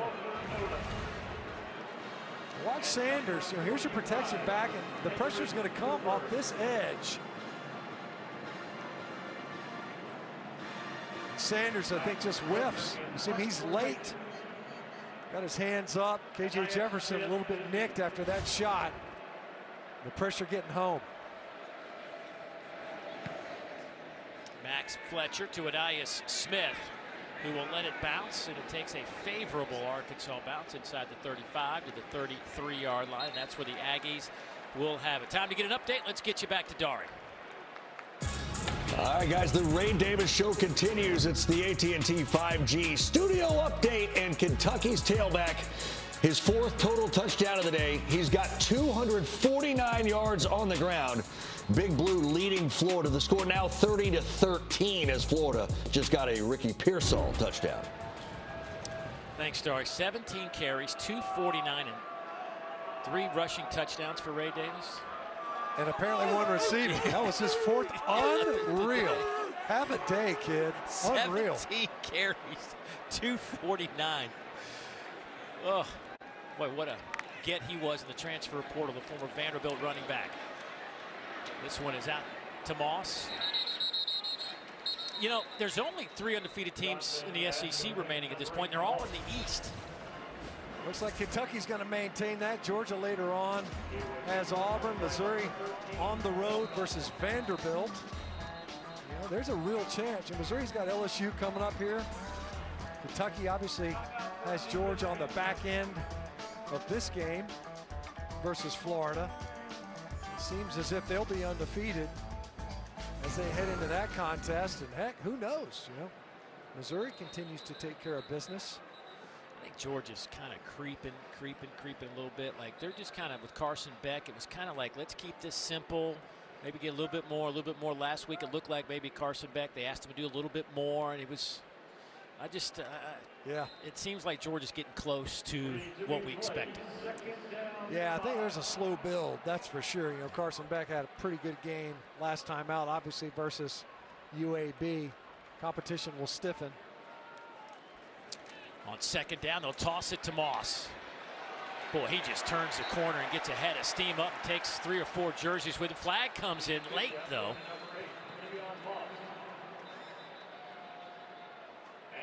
Le'Veon Moss, the sophomore out of Louisiana. He's run a 10,500 meters before to go with that 210-pound frame. You know, you're talking earlier. During the play, personal foul, targeting on the defense, number 13. That play is now under video review. That's Walcott. Well, we just saw on the previous snap Ladarius Bishop leave the field injured. Nah. He came in low, turned his shoulder. I'm not thinking that one's going to stick. But this is, we talked about the offensive minds on the A&M staff. You know, Jim Chaney, a long-time offensive coordinator in this league and very familiar with Sam Pittman, close friends, the head coach at Arkansas. That's Jim Chaney, one of his favorite plays right there. Yeah. They run that toss into the boundary. You get some linemen pulling over there. Next thing you know, there's just this big pile of humanity, and you got a good back. Pick up some yards. I don't see it. I don't see it either. I get why the flag comes out to take a look at it, no doubt. But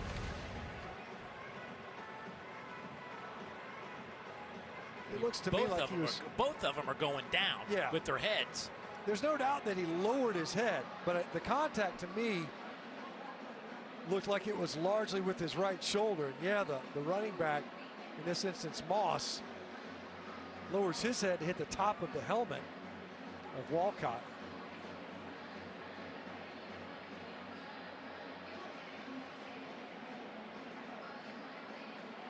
There's definitely contact head to head, but he was not leading with his head. Looked like he was trying to lead with his right shoulder and tackle low.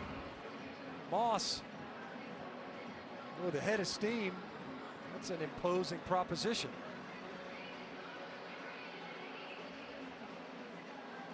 After video review, there is no foul for targeting. Number 13 of the defense may remain in the game. The result of the play was a first down. I can certainly understand why the flag was thrown in real time. That certainly appeared perhaps that could have been a targeting call.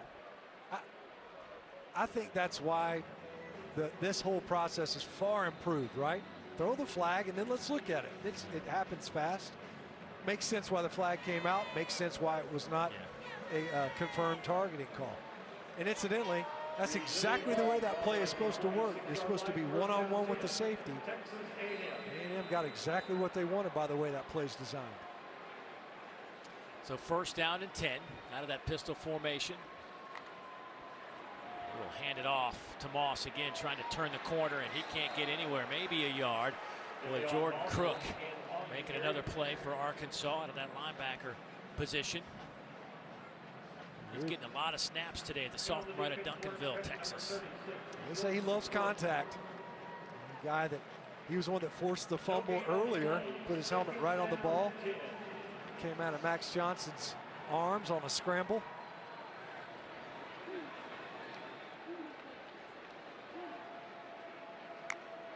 Pressure comes. Max Johnson just unloads it. They're going to say that Thomas was in the area. No grounding. Antonio Greer with the pressure. Right up the gut.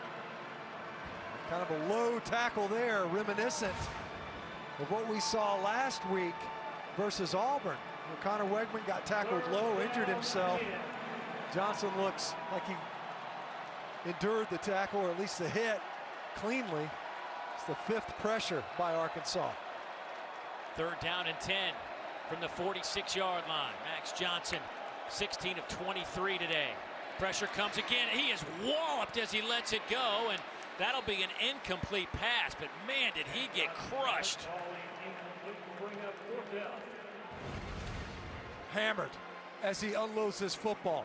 A delayed rush from Greer, confusion inside, and Max Johnson gets grilled by Eric Gregory. Boom. And then gets a helmet to the back of his head from Demetrius Crownover. He's in there at right tackle.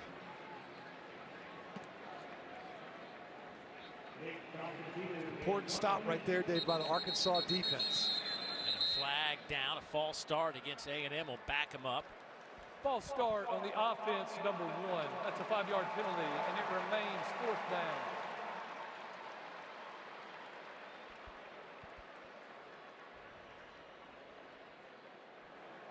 Nick Constantino with his second punt. Came in averaging 43 yards per punt.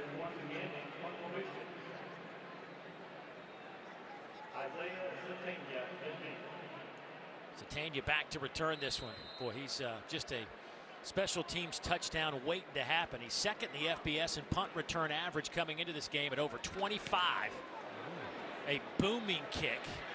This is returnable for Satania. Lost a football on the turf. The Aggies will have it inside the 10-yard line.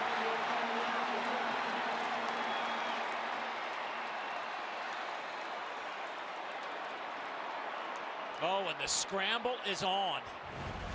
I think it was the 12th man, Sam Matthews, that causes this fumble. It is.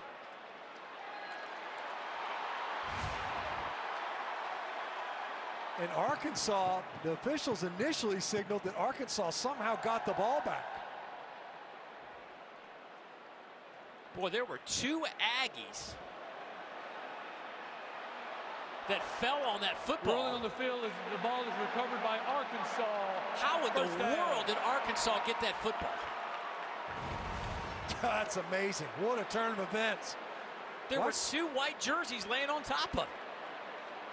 Edrin Cooper almost caught it midair. I don't know how in the world. I don't know how did Harmon not come up with this? You see Sam Matthews, Cooper almost catches it.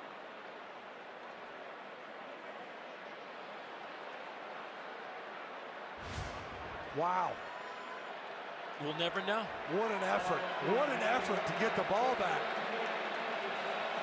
Boy, that could have been a disaster with 1:22 to go in the third quarter. The Hogs will have it backed up at the 8-yard line. KJ Jefferson has not had an easy day. Trying to throw here, has plenty of time. Asking for some help. KJ out to the 20-yard line. Well, that was a strange play. Well, we were asking, you know, shot called, but no shot taken. And you know what? Great protection, nowhere to go with the football downfield. Good decision that time by KJ Jefferson to just pick up yards with his legs. But it was intended to be a shot. Gain of 11, 1st and 10. Dump it off here. Pass is caught. Varkey's Gums, the transfer from North Texas, who had some great statistics in Denton, Texas, with his first catch of the year. And you know, that ball's going to Luke Haas if he's available. You know, this is, there's some of the depth issue. A true freshman injured early in this game, but Gump's able to get a little bit of yardage there on 1st down. Pressure comes from the edge. Hawks pick it up. Jefferson, he will tuck it for a moment. Pump fake, and he will be ridden out of bounds around the 24-yard line. Boy, good work on the back end by the Aggies. That will do it for the third quarter. 15 more minutes to come. 27-16, Texas A&M out in front. Good look at AT&T Stadium, a full house inside this massive structure for the Aggies and the Hogs as we begin fourth quarter football. 27-16, Texas A&M out in front, and a huge third down coming up. They're all big at this point when you're trailing by 11 here in the fourth quarter. KJ Jefferson, for the most part, has been bottled up today. 7 of 14, 86 yards through the air. He has rushed 14 times for 19 yards. Low snap, KJ looking downfield, pump fakes, and he will be dropped momentarily. He is fighting and clawing for every inch, but just got back to the line of scrimmage. The snap is low. He's got to take his eyes off of the coverage. And it was Diggs that got back there first. Russell gets in there. He gets a shot. By the end of it, Jefferson fights so long, the entire defense, the safeties and corners could get in on the action at that juncture. It's just so hard. You get that low snap, the whole thing's off rhythm. 5 sacks now by the Aggies defense. Anaya Smith fields it, backpedaling to the 16. Smith trying to turn the corner. He'll be out of bounds around the 35-yard line. Hey, moments ago, Alyssa Lang caught up with Coach Sam Pittman. Coach, what do you need to see from your offense here? You got to get something going. You know, we had an opportunity to score down there, didn't catch it, but we're just not consistent. You know, we can't run the ball right now, so we've got to throw screens, run some draws, some things like that. We just got to have an explosive play. We're protected well down here. We got to keep doing that, so hopefully KJ can find somebody open or take off and get some first downs. Thank you, Coach. Yeah, it's been frustrating, I think, offensively. They just haven't found something that could work for them today. There's been no rhythm. It's choppy. It has lack consistency, just like Coach Pittman said. Handoff goes to the youngster Ruben Owens off the left side. He'll have it up to the 37-yard line. You know, the Arkansas defense is battling here in the second half. I mean, it's not as if A&M is just running right through them. The challenge has been offensively. They just haven't gotten any support. Obviously, the pick six, which was huge. Razorbacks need some support from the offense here in the second half. Max Johnson, 16 of 24, 192, 2 touchdowns and an interception going up top here. And that one is knocked away at the last moment. Good job on the back end from Hudson Clark, who's been a little banged up this week in practice. They were trying to hit Evan Stewart. Hudson Clark tracked this ball very well. You're sitting there thinking, man, one more step. You get the break up. And Evan Stewart, he had a step. Definitely had a step. That ball gets broken up very late.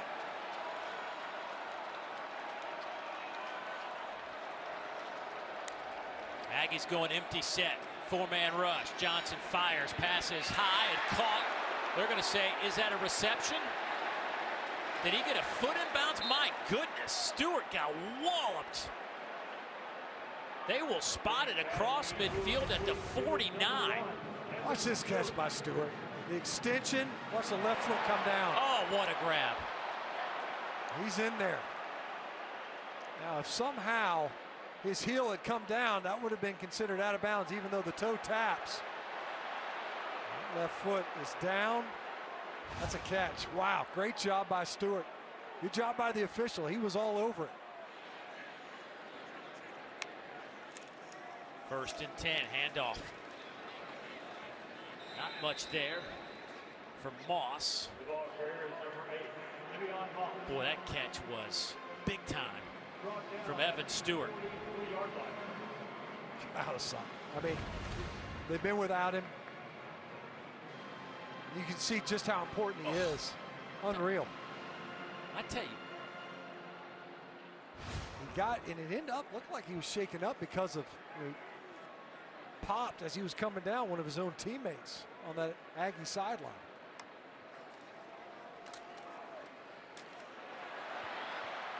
Inside the 40, Moss down to the 37. Man, nice hole on the right side. Little G scheme. They're pulling their right guards. You see Stewart getting looked at once again a couple of times. Been keeping that training staff busy. Looks like he's going to be okay. I don't know where his helmet was. And when you see a guy, whenever they hit their head, you wonder. The 3rd and short now for the Aggies. 2 tight end set. Keep it on the ground. That'll be a 1st down. Le'Veon Moss, boy, he hits that hole going full throttle. Man, really nice combo block by the tight end and left tackle, Trey Zune. And watch this. Watch Zune. He's going to double up to this linebacker. There's your hole. You're running right at that bubble. You can cover up the linebacker. That's pretty. Right downhill. No cuts. Moss says, look, I don't need to do a whole lot with this. I just need to lower my head and run hard. Daniels in the game at running back now. He'll hand it to him, and he'll get it to the 30, a gain of a yard. And up this time, going to number 4, Amari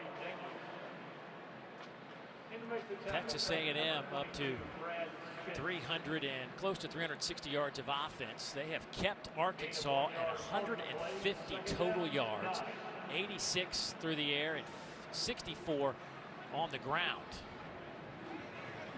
As we talked about, that defense it's been salty since that Miami game. They've made it very difficult for the Razorback offense to sustain much of anything. 2nd down and 9. Johnson swings it out, and that one's dropped right into the hands of Amari Daniels, and turned that head too quickly, and it hits the turf. He knew it. He knew how open he was. That's an easy run after the catch. Operative part of that is catch. He just jumped on it a little too early. Stewart over there. Looks like he's at the dentist over there flossing or something. starting to wonder, you don't see the helmet anywhere in that shot. Might be making sure that he's got his wits about him. 3rd down and 9. Boy, look at this void. Boy, pressure coming. Johnson feels it, throws high, incomplete. Trying to hit his brother Jake. And it'll be 4th down. And let's see if they bring out Randy Bond. And that's what it appears will happen here. Pressure came from Jaheim Thomas, who laid another solid lick on Max Johnson. I mean, look at this. So there's nobody at the second level. That pressure's got to come from the edges, and does. It'll be the 7th pressure now by the Arkansas defense. Once again, able to find a way to get a stop. Here's Bond for a 48-yard field goal attempt. He has hit from 42, missed from 49, and hit from 34. Out of the hold of Nick Constantino, the snap of Jacob Graham. This kick is on the way, and plenty of leg, and it is no good. Boy, Arkansas dodges another one and stays in this. Down 11 with 9:59 to go here in the 4th quarter. We'll head back to AT&T Stadium after this. Dave Neal, Matt Stinchcomb, Alyssa Lang, glad you could join us. 4th quarter, under 10 minutes to go, an 11-point game. Where will Arkansas go to find some offense? They'll start it off here, running it with Rashad Dubinion, and he'll go backwards. A lot of white jerseys surrounding the football. He's taking shots in his own backfield. Malik Silla got upfield right now, and that's the difficulty, right? You know, negative yardage play right out of the gate. You knew coming into this game, the Aggies defense, one of the best units in pushing offense backwards. But somebody's got to step up. The run game has not gotten untracked. One of these receivers are going to have to make a play for their quarterback. Quarterback's got to give him a chance. KJ Jefferson again, pocket collapses in a hurry. I mean, he didn't have any time to get his eyes down the field. Another sack. That is number 6. It was Russell and York. A loss of 9. And that time they had Malik Silla. He was standing up. He was a stand-up rusher that time from depth. But Chris Russell got there first, and he was joined with basically the balance of the front 7. 6 sacks for Texas A&M today. Pressure again, trying to set up a little screen. They do. They get it to Sanders, and he is one-arm tackled by Shamar Turner, who just wouldn't let go. And how about that drive starting at the 30, and they're going to spot the ball back at the 15 and bring in their punting unit. And this is what, so you're going to bail out in the middle, and you're going to end up with pressure off of the stunt. Confusion, really, because it happens so fast. Fadil Diggs got upfield so quickly that they had to dump it up. And a great job by Turner, who you got to think, you're 3rd and 10 plus. You got to be baited up for the screen, especially after they got hurt on it earlier. Booming kick by Fletcher, bobbled by Smith, scoops it up. Anias coming near side. Anias Smith, he's to midfield, cuts it back. This one may go to the house. Ain't nobody gonna catch Anias Smith.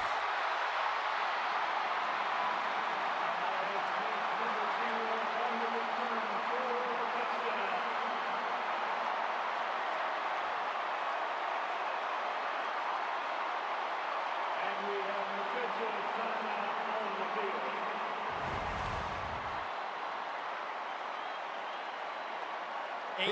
yards. He's a great receiver.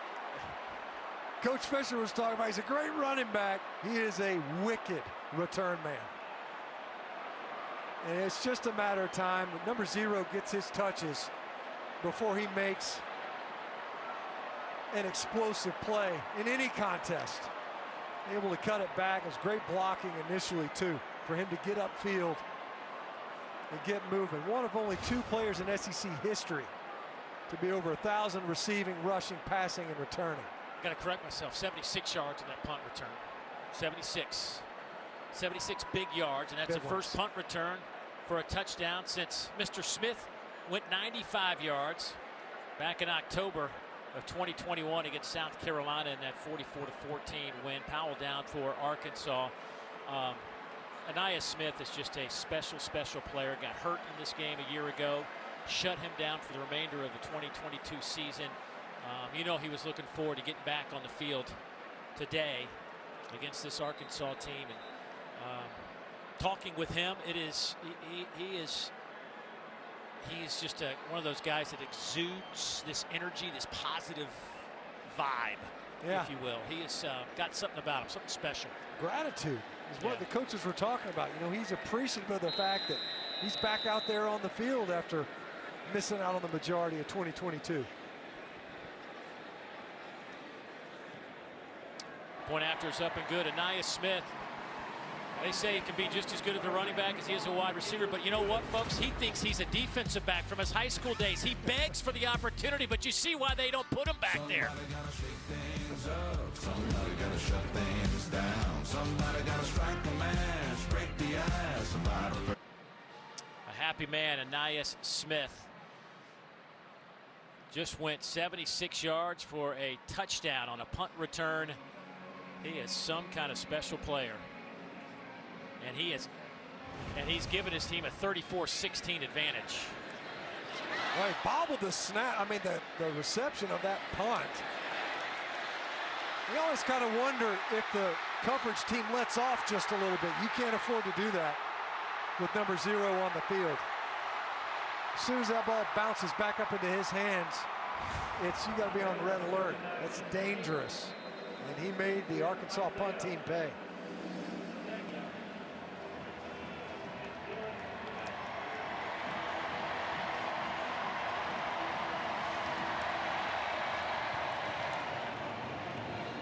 That one will sail out of bounds.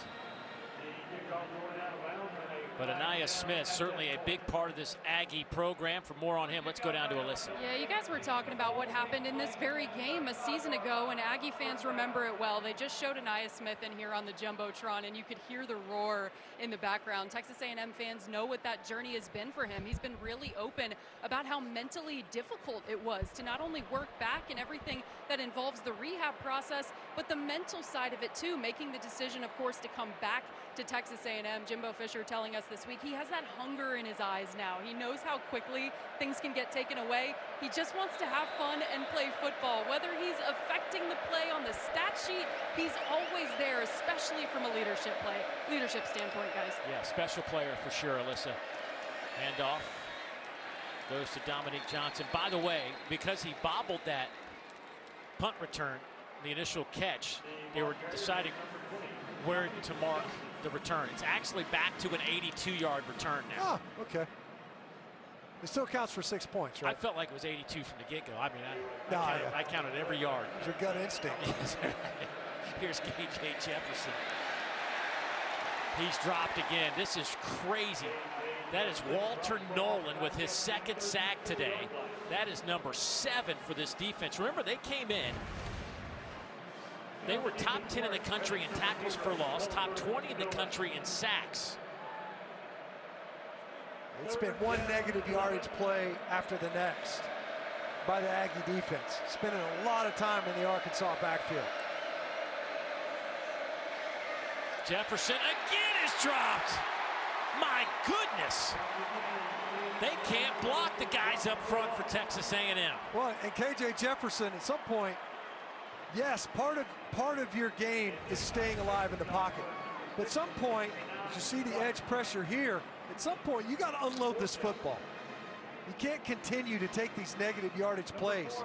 Feel that. That time just gets, look at DJ Durkin over, he can't believe it.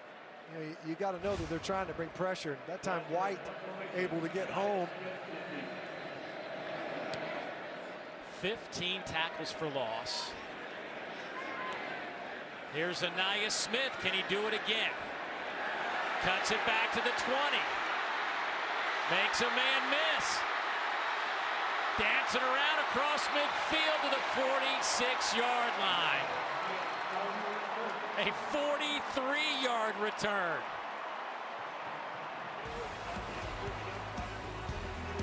It is all Texas A&M. Timeout on the field.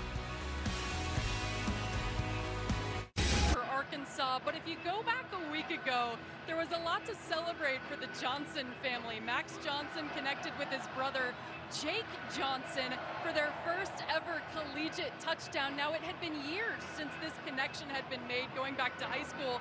And Mom and Dad, Brad Johnson and Mrs. Johnson, were in the stands celebrating, apparently to the effect of Brad Johnson, guys, ripping his shirt off in celebration of that play. Ripped it clean off.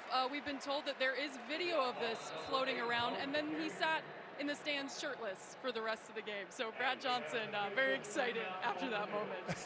And Brad is a big boy, as you can see. He is filling out the Texas A&M T-shirt. That's Jason Witten, by the way, next to him. Those two guys played in Dallas together. Brad was a quarterback here, I think, 2007, 2008. And there was another injured player, another Arkansas player injured.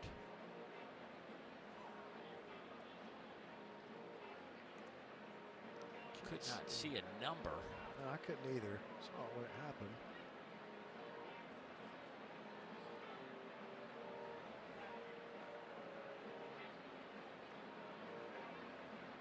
Well, while they attend to the Arkansas injury, we'll step aside as well and come back to AT&T Stadium right after this.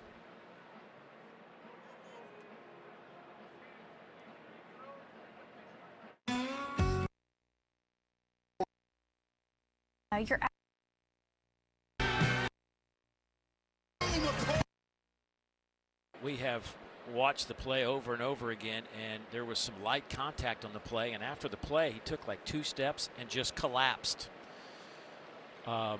Very scary situation going on right now. Obviously you can just see all the medical personnel. There was no violent contact on the play. There was a little bit of contact, but nothing that would have made you go, wow. Right. Yeah, it was an unremarkable play up until the point where John Morgan just dropped to the turf.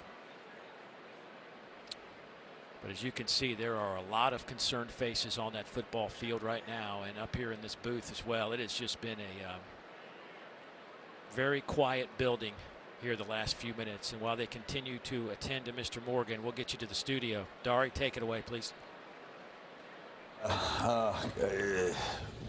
We hate this. This is the worst part of a great game, of a great sport. It happens, and now, so everybody's on their knees. We talk about religion, those sorts of things, but when things like this happen and it's out of our control as human beings, that's when we seek the Lord in prayer. So we do send our prayers to this young man, to the team, and to his family.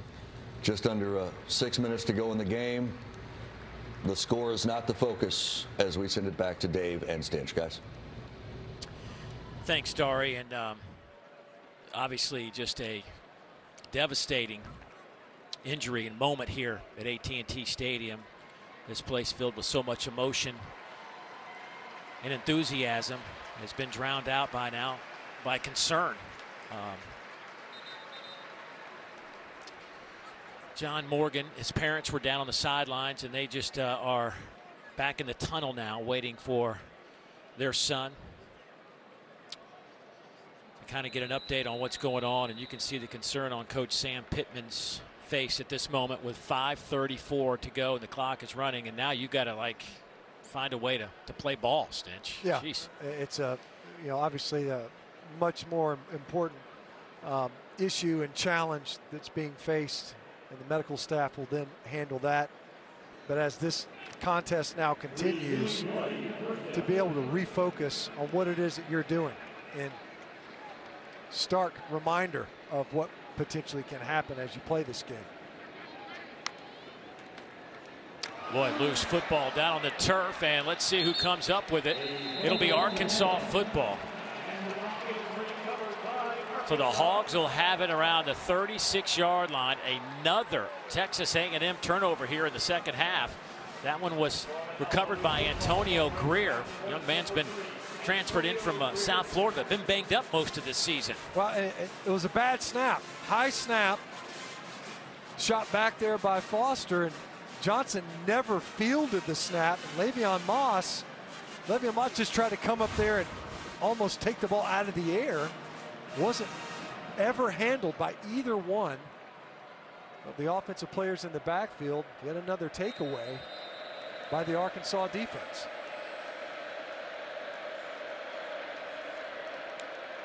KJ Jefferson hands it off. Dominic Johnson with that carry. Excuse me, that's the true freshman, Isaiah Augusto.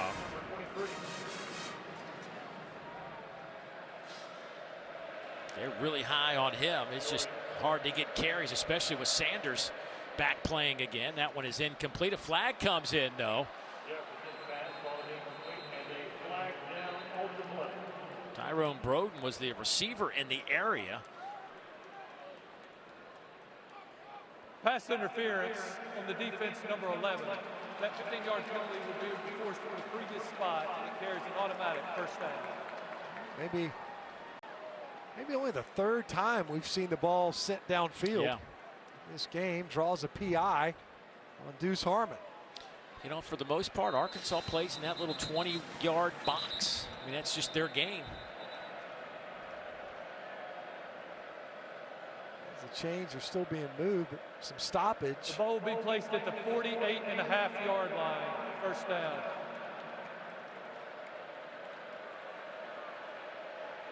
Boy, Arkansas has turned the corner in terms of penalties. Of course, the last couple of games had 11 against LSU, 15 2 weeks earlier against BYU.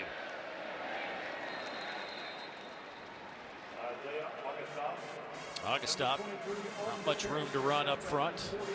It has been, when you look at the stat sheet, it's going to be hard to digest if you're an Arkansas fan. 84 passing yards, 42 yards on the ground. But remember this A&M defense, the last two games, they've held both opponents' starting quarterbacks to under 100 yards passing. Now they go up top, and KJ Jefferson overthrows his intended target, Tyrone Broden. Transfer in from Bowling Green, and now it's 3rd and 9. Just overshot. We saw that early in the first quarter as well. Ball was deep and wide. He was trying to get it to Teslaw on that attempt, this time to Bolden. And to me, it's not just a lack of shots, but when they have taken them, there's really only been one where you've had an opportunity to make the reception downfield.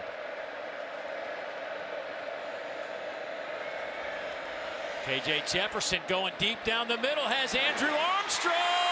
He makes the catch, and that'll be an Arkansas touchdown. He beat Josh DeBerry, 48 yards.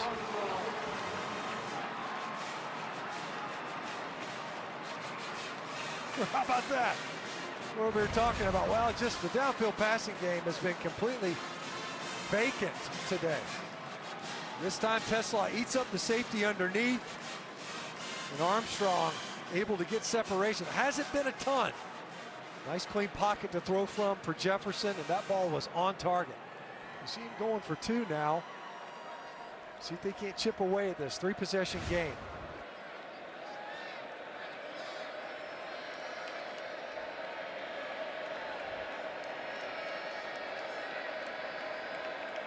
By the way, we are doing all we can to get an update for you on John Morgan III. Melissa down there trying to get as much information, obviously giving them space, but we are trying to get you some sort of information before we get out of here. Sam Pittman looking at the big board here at AT&T Stadium, seeing if Armstrong did indeed get into the end zone. After he caught it, he did start to go down. So is the ball across the plane? It looks like it is. It looked like his left elbow would have established him down first. Hard to tell from that angle. I don't know that you can see enough from that angle to overturn a ruling of a touchdown. It did look like that ball was across the plane before he would have been established down. And if this stands, it's a 2-possession game. They're trying to go for 2 here to make it a touchdown and a field goal away from taking the lead or potentially tying it.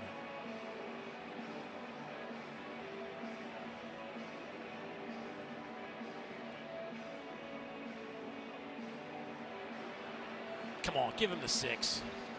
Give him the 6.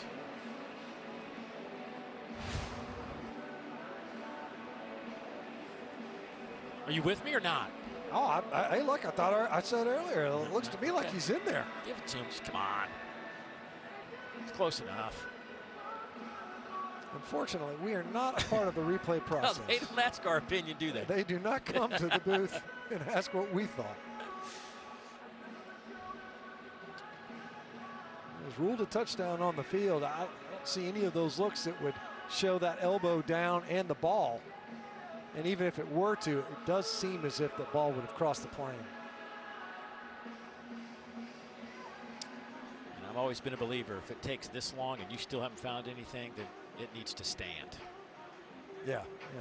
The longer you look, the less there is to see. He's kind of slipping as he went down. To me, come on. Very much looks like he's in the end zone. After review, the ruling on the field stands. Touchdown. See, they could have just asked us and saved 3 minutes. But they won't. They got it right. No, they won't. Yeah, they won't. So now they'll go for 2. A couple of backs in the backfield. Both Sanders and DeBinion in the game.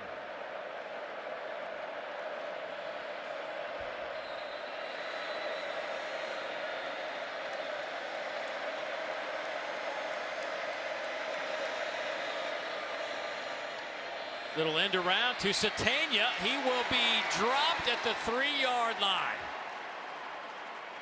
So no 2-point conversion. Score stays at 34-22. Albert Regis there to make the play. And there is 3:53 to play here at AT&T Stadium. Well, let's head back downstairs and catch up with Alyssa, who I assume, Alyssa, you finally got some sort of update on John Morgan? Yeah, guys, I was standing in the tunnel, and they were slowly loading John Morgan III into an ambulance. They are going to take him to a local hospital.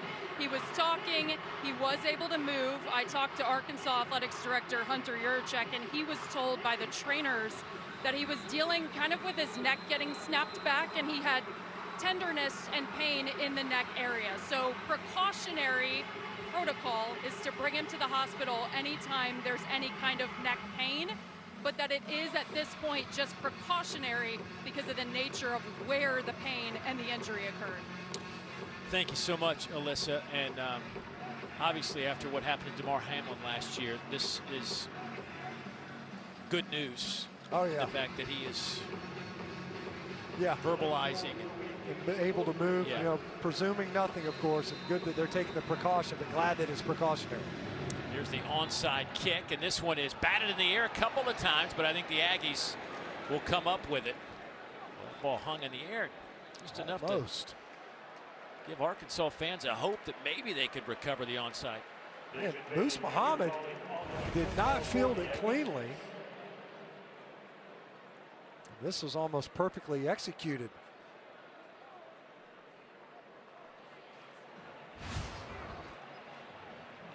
Bailey Jr. able to come up with that recovery on the onside kick attempt.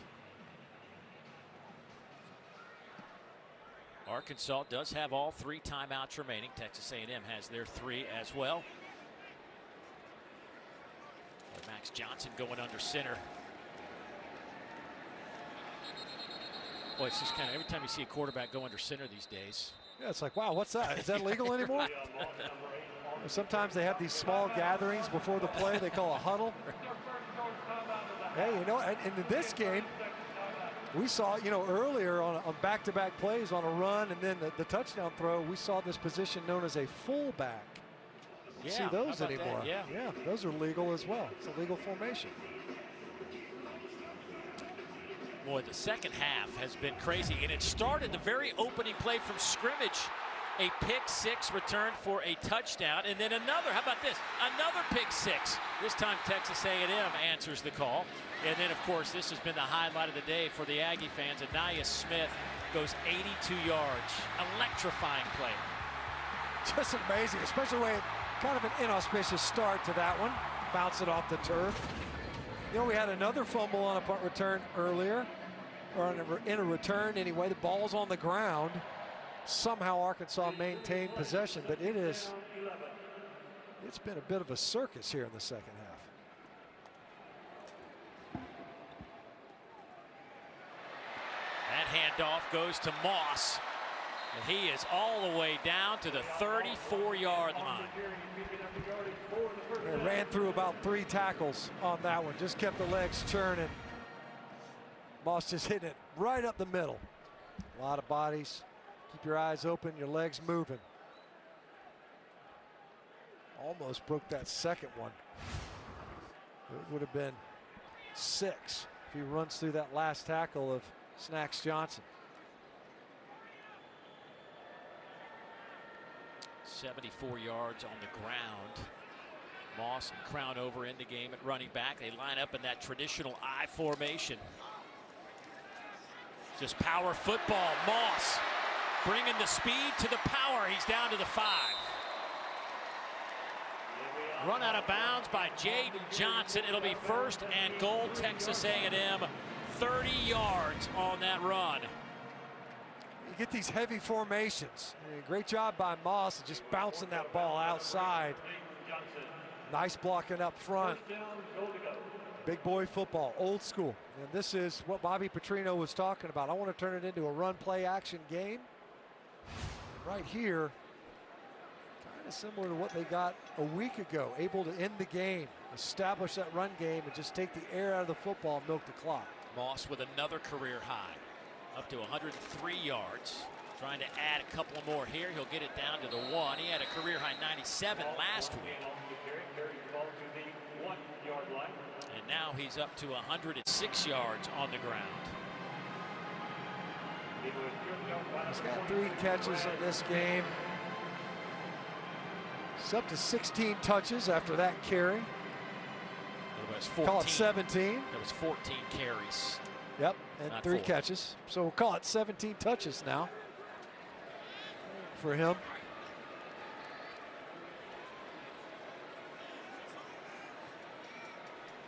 Two tight end set.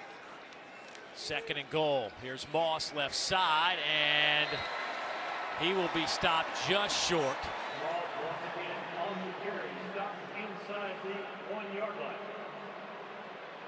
The clock will continue to run. It'll be 3rd and goal. Moss is like, come on, give me one more crack at this. They're thinking about it. 3rd down.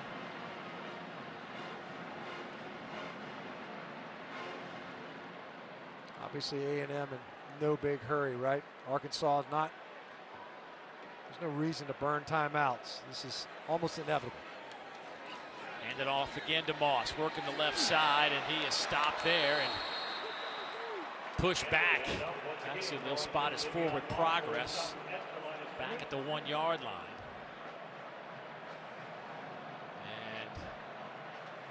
We'll see if they take a crack at the end zone or if they just... Well, there's about 3 seconds separating the play clock from the game clock, so they're going to have to run one more play. The question is, do they try to score here, or do you just snap the football, run around for a few seconds and kneel?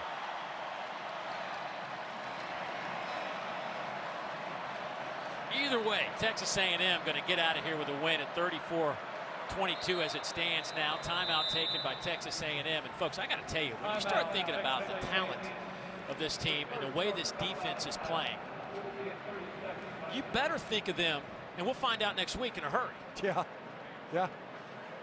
But the old saying is they're in it to win it now in the West. Despite the loss to Miami a few weeks back, this is a different looking football team. They get Alabama at home. That's the thing. I mean, and we have seen that. It maybe matters more this year than it has in the past, partly because of the quarterback play across the conference. A lot of penalties, offenses that will hurt themselves. Kyle Field is a tough place to play. It'll be interesting to see that contest next week.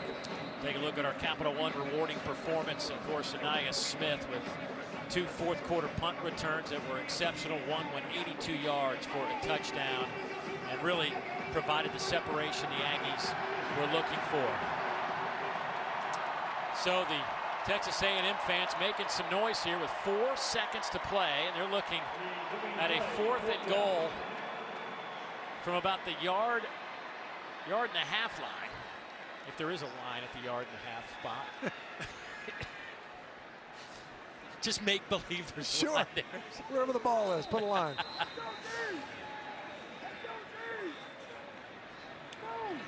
They'll hand it off to Moss, driving to the goal line. He will be stopped short. The Aggies are hoping for the touchdown, but they're going to say no touchdown, end of the game.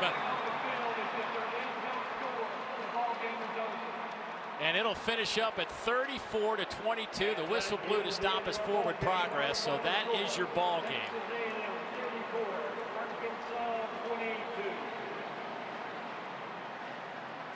And I think that if my math is right, that might have had some implications on the outcome for a lot of folks.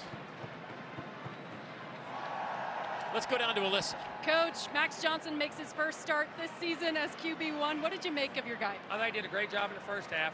We had a couple mistakes in the second. Then he got his composure back and took us down for a good field goal drive and a big drive at the end and managed it out. We got a lot of work to do, but he did a good job, and we got to get better as a team. Your defense felt like was sack after sack after sack. What impressed you the most about the way they played? The consistency in which they play with, playing the run really well, and I think the discipline we rushed with. We didn't allow him to get out. KJ is so dangerous when he rushes. We had the integrity of the rush lane and got him on, and then we got him on the ground in the pocket. How big of a moment was it for Aniyah Smith to take that punt back to the house after what happened here a year ago? Exactly right, and for him, that we needed that. Aniyah is our guy. That's our guy. He steps up. He's the ultimate competitor and does what he has to do when he has to do it, and that was huge for us and got the game back in our hands. Thanks, Coach. Congrats. Thank you. Boy, good win for Texas A&M, folks. They look to be the real deal here as we hit the midway point or close to it of this season. They go to 4-1, 2-0 in the league. Arkansas drops to 2-3 and 0-2 in the SEC. Max Johnson got this thing rolling, and he'll have 2 touchdown passes. Le'Veon Moss with over 100 yards rushing, and the defense was spectacular today. So for Matt Stinchcomb, Alyssa Lang, the rest of our exceptional crew, I'm Dave Neal saying so long from Arlington, Texas at AT&T Stadium, where the Aggies win it by a dozen. Let's get you to Dari in the studio. All right, guys, thank you very much.